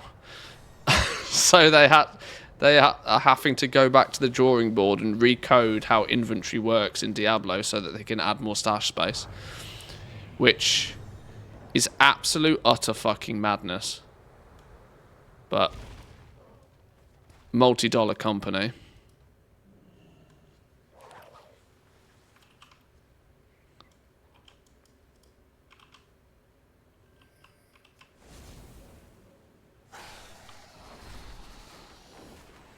Stupid massive magma shell has spawned again, and I'm once again nowhere near it. Best Wowhead comment on the Dream Surge currency. In an expected turn of events, these go in your bags, not in the currency tab. Yeah. Yeah. By absolutely surprise to nobody, it takes up another inventory slot, even though it is a soul-bound currency. Why does a soul-bound currency not go in your currency tab? Presumably, because they'll make it soul-bound. Well, it's stupid, right? Because they make the currency soul-bound, but then they make all of the things you buy with it account-bound. So just put the currency in your currency tab and make it account-bound. Like, why does it matter? It's just because they hack together and they copy-paste code from tens of years ago. And they re-break things because they copy from their old-ass code bases. There's another quest here. What's this? What are you? Waking Shores Tour? Reverse Tour? What? How have I never done these? Fly each of the race courses on the Waking Shores. I was going to say, I'm quite sure I've done all of these. Another 50 gold. Happy. Advanced. I've done all of the advanced ones. 50 gold. Anaran Plains Tour. Done all of these.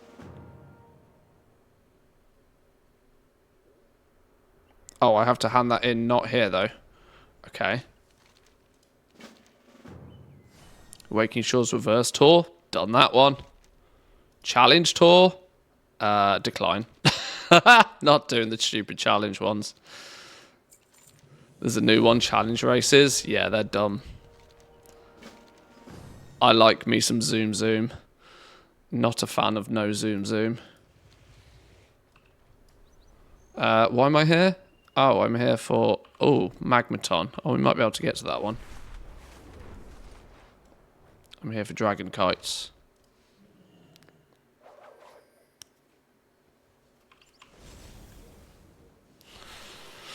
All currency should be account-wide in the first place, in my opinion. Yeah, I don't understand why it's not. But like I said, None of this, you know, you can throw as much logic at this as you like. The reality of it is they copy-paste code from other areas of the game to which they have repeatedly fixed. But, you know, where they copy it from in the first place is still broken.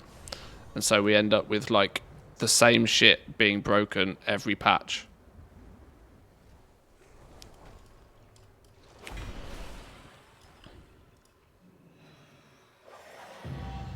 Boom. Symbols of hope. Easy sauce.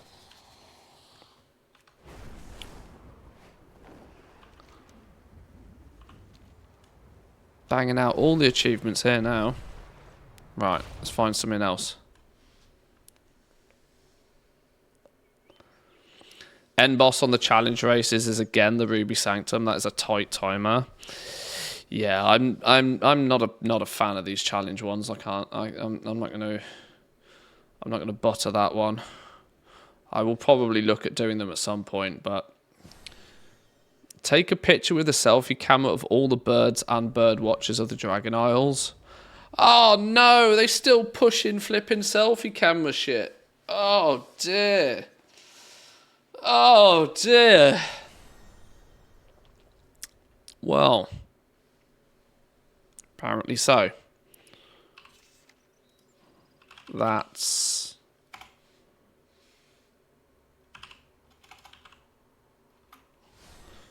pretty neat. Oh, good. Zygor has a guide for this one. Oh, I need my selfie camera.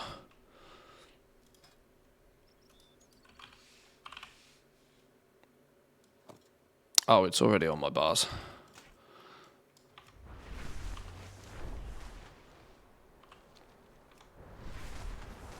Click the portal to Orgrimmar? Whoa, whoa, whoa, whoa, whoa, whoa, whoa. Why the fucking hell is this trying to take us to Orgrimmar? Hold up. Accept light camera action. Why is it taking us there?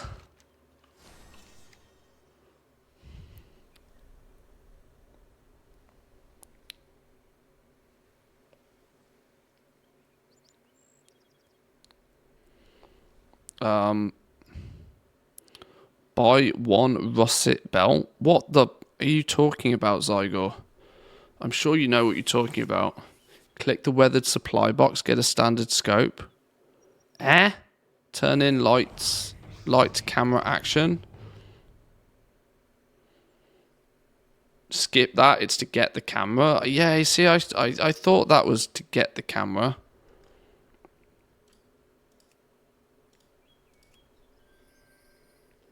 This achievement will have you taking pictures of rare spawns throughout the Dragon Isles.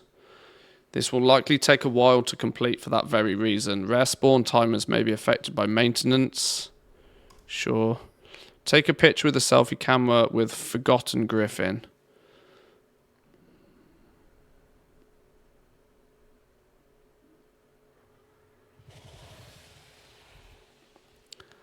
Oh. I didn't realise it's of all of the rares.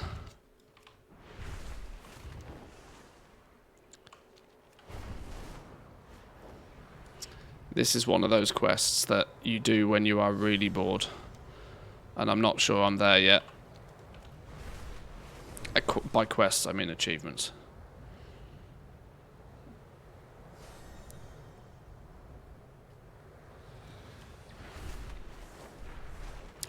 Now, this is actually one of those odd scenarios where doing this right now is probably a terrible idea. Because the rares get nuked the second the rares appear. You want to do this when everybody is not in the zone, not when everybody is in the zone. What about the squirrels then? The critters of the Dragon Isles have gone 10,000 years without anybody showing them love. All right, let's do the squirrels.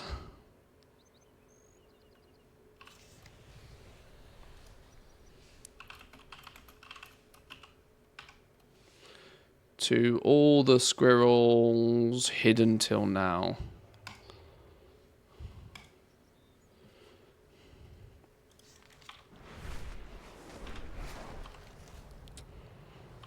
Let's roll.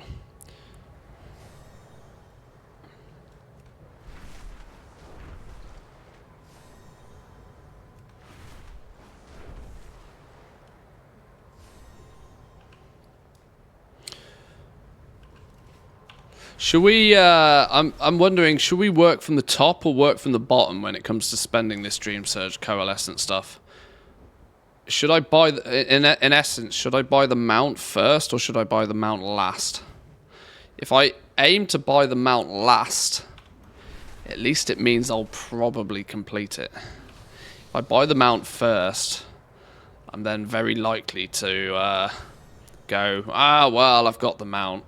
Like, I might, in 2 days' time, I might be like, nah.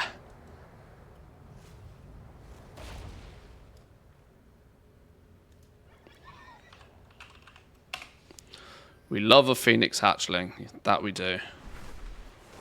Kelp Nibbler.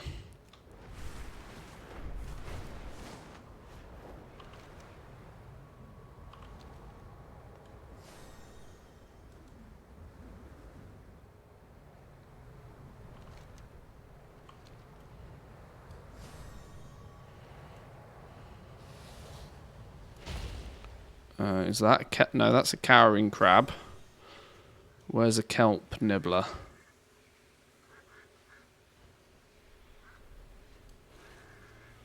Shore crab.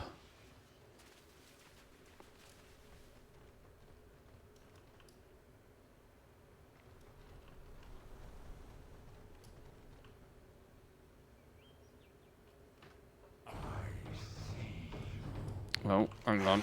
There's a rare. We'll go do a rare. We'll come back.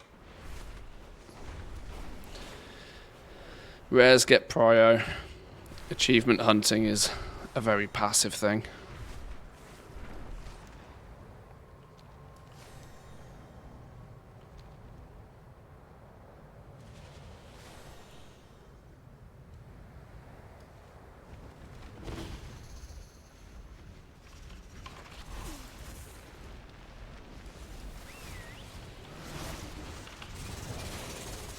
It's when you start to play the game in this fashion, you realise why this game can like consume your entire life. Since you realise that this list is very carefully curated to be so long that you can in theory never actually... Oh, this dude drops the Elemental Lariat. You absolutely better.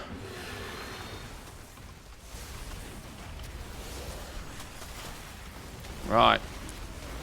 Incoming Elemental Lariat. Just you watch.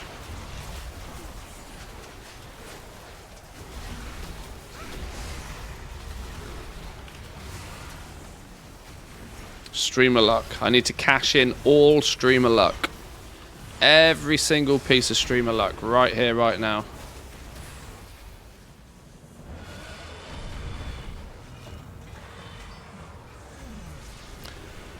Never lucky. Look, it's there. I can see it. Okay. It was a good effort. Conservative effort. Collecting is the end game. I mean, it really is. It really is. You can chase gear all you like, but your gear's going to get reset every patch. Collections is the true end game. If you want to really express your degenerateness, you collect shit in this game. All the things on account mode. That's the real item level.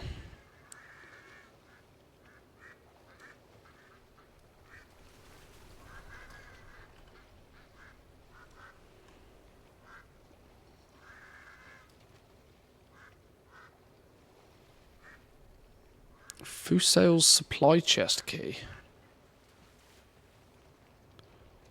How do you offer... What's Full Sail's supply chest?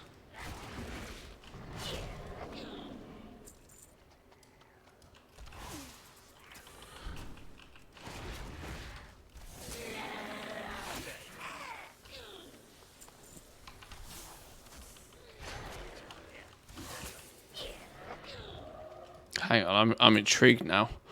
What is Full Sail's supply chest? Nope, not that one.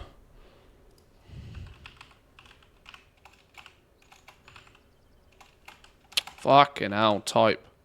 Full Sail's supply chest. Lost key to the Full Sail supply chest in the Obsidian Bulwark. Unlocks this thing. What does this thing contain? Comments. Mechanism bypass does not unlock this. Contain 21 gold. I hope this is a bug, and I hope that characters' accounts post-emptively get the intended reward.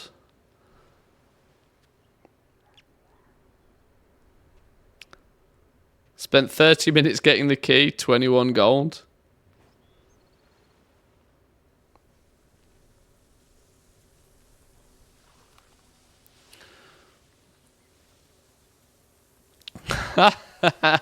This is quite funny. Look at the amount of people that have done it, though. I guess that's because people have found the key by just randomly killing things. That's quite funny. What am I looking for? I'm looking for something to love. Who am I looking to love? A kelp nibbler.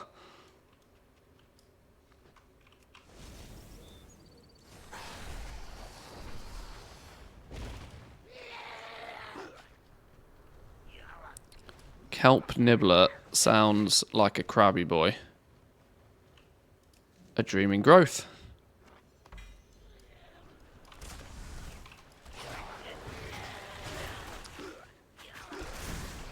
If it weren't for ATT, I'd have probably quit the game a long time ago.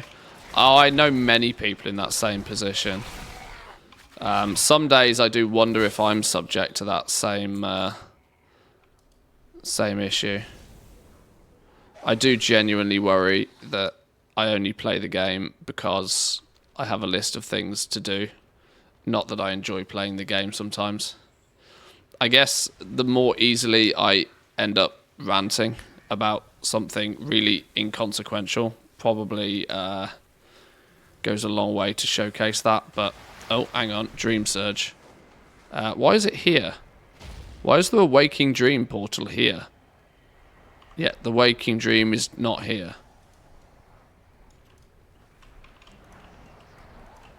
Maybe it is meant to be in different locations. Has anybody considered the fact that it maybe is meant to be in different locations, yet it's bugged and it just spawns in the same place every time?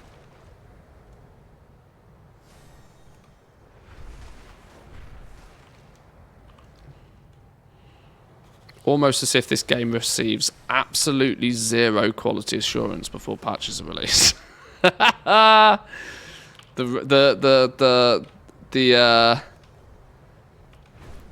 The flipping mounts don't work properly. They don't appear in your collection properly. They were laggy as balls yesterday. They seem to have fixed that now, but these are clearly meant to spawn in multiple locations and just don't. It's here every time.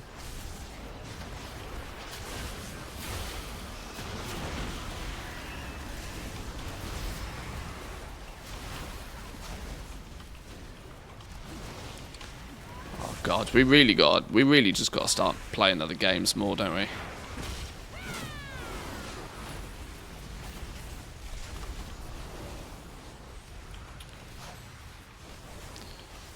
You heard of the transmog bug? Are you referring to the fact that all levels of transmog can now be sold to a vendor and will award you the appearance? Yet because of how vendors work, you can just buy it back again. Meaning you can buy BOEs off the auction house, which you need the appearance for. Vendor them, gain the appearance, buy them back, and then list them straight back on the auction house for what you paid. Yeah, I've heard about that one.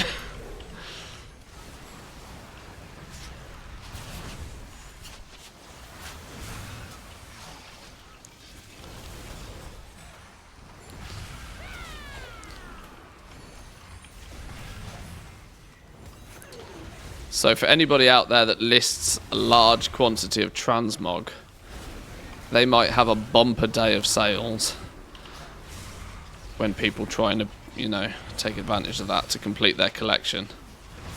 Is it worth spending 1 million gold to get 1 million gold worth of rare transmog appearances, to then have to try and sell back 1 million gold's worth of rare transmog? It's questionable, but any reimbursement is better than no reimbursement, which is what you usually get with transmog. So it's I can't deny it's tempting. And the what nows at the end of every event is funny.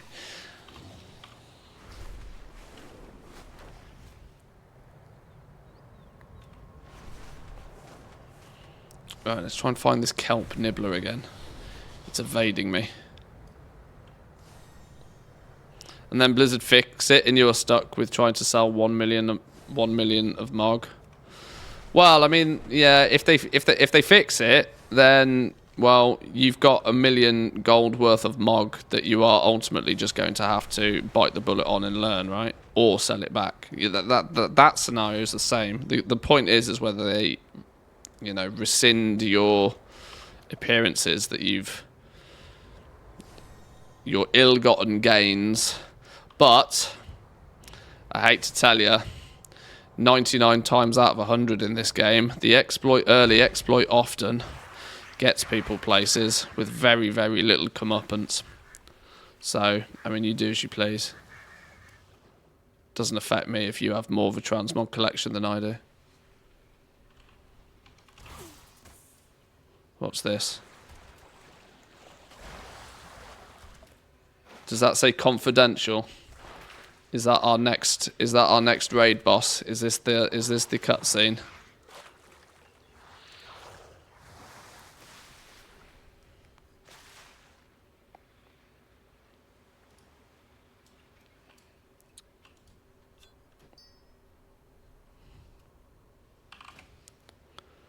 Where's my target macro? Kelp. Nibbler.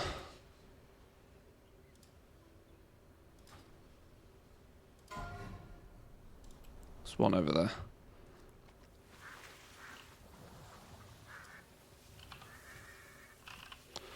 Love the kelp nibbler. We have loved the nibbler.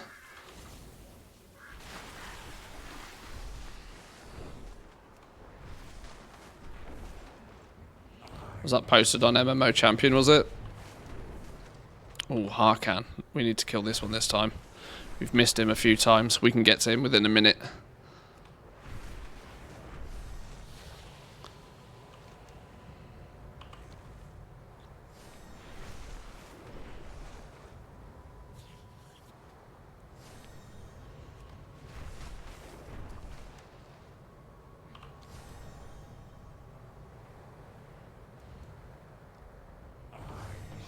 Oh my god, 20 rares have spawned.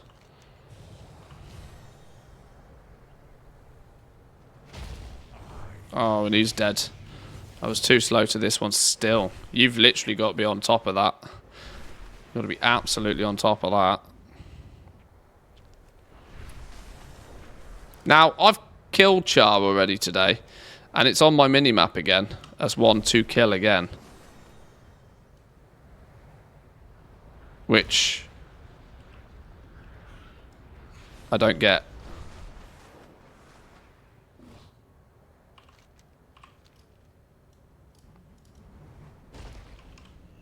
This dude, I know I haven't.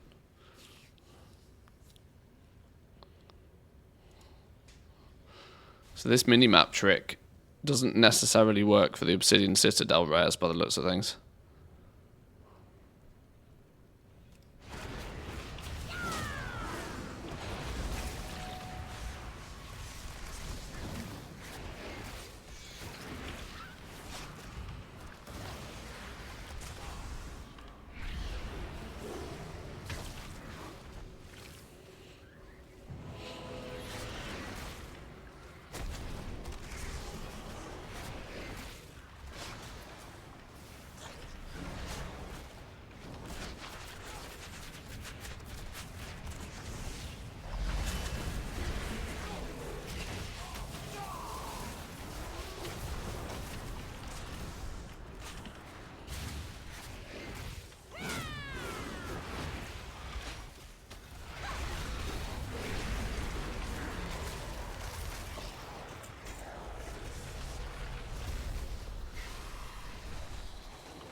As a good friend and the loyal supporter I know you are, I call upon your help at this time. I believe our goals to be aligned. Go, go, go, go, go, go, go, go. I would be honored to have your continued support in our efforts to secure the Citadel.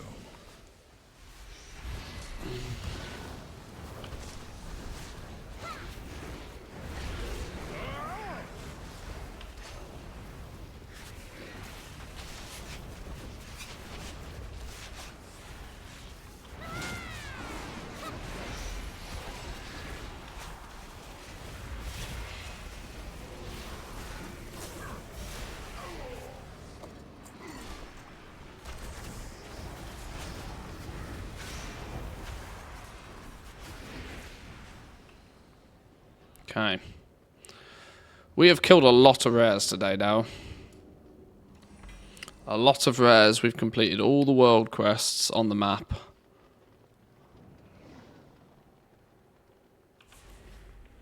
We have got ourselves a lot of 402 gear that we don't really have much need for any of it, but...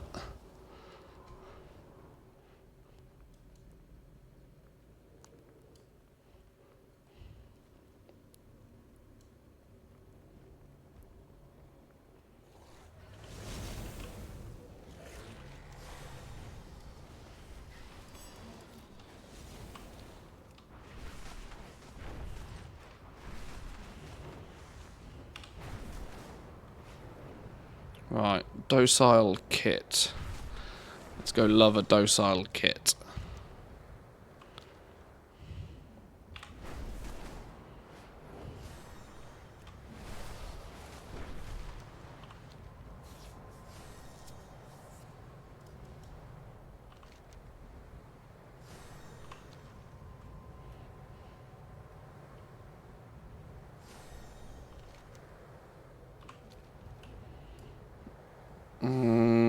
Where is this thing going to be then? Can we find one around here? Is it one of them? Beautiful. /love. Bingo was his name-o. Right. That's all of the ones in this zone at least anyway. It's going to take us around the rest of the place now to complete the rest of the achievement. Which we probably should do, to be fair. But boys and girls, I'm going to leave it there for now. We are going to expect a 10.2 blog post from Blizzard later on today. Potentially with the addition of a 10.2 PTR. So, on that premise, we will probably stream again this evening. The blog post is meant to go live at like 8, which might mean that the PTR goes live at the same time. Meaning I'll probably start the stream up at about 7. This is my time. Please convert this to your times. It's coming up to 3 p.m. for me right now. So I'm going to take a few hours. I'll chill for a bit. I need to probably look at doing some YouTube stuff, although I say that every day. Go grab some food, take the dogs for a walk, you know, relax for a couple of hours, and then we'll go again.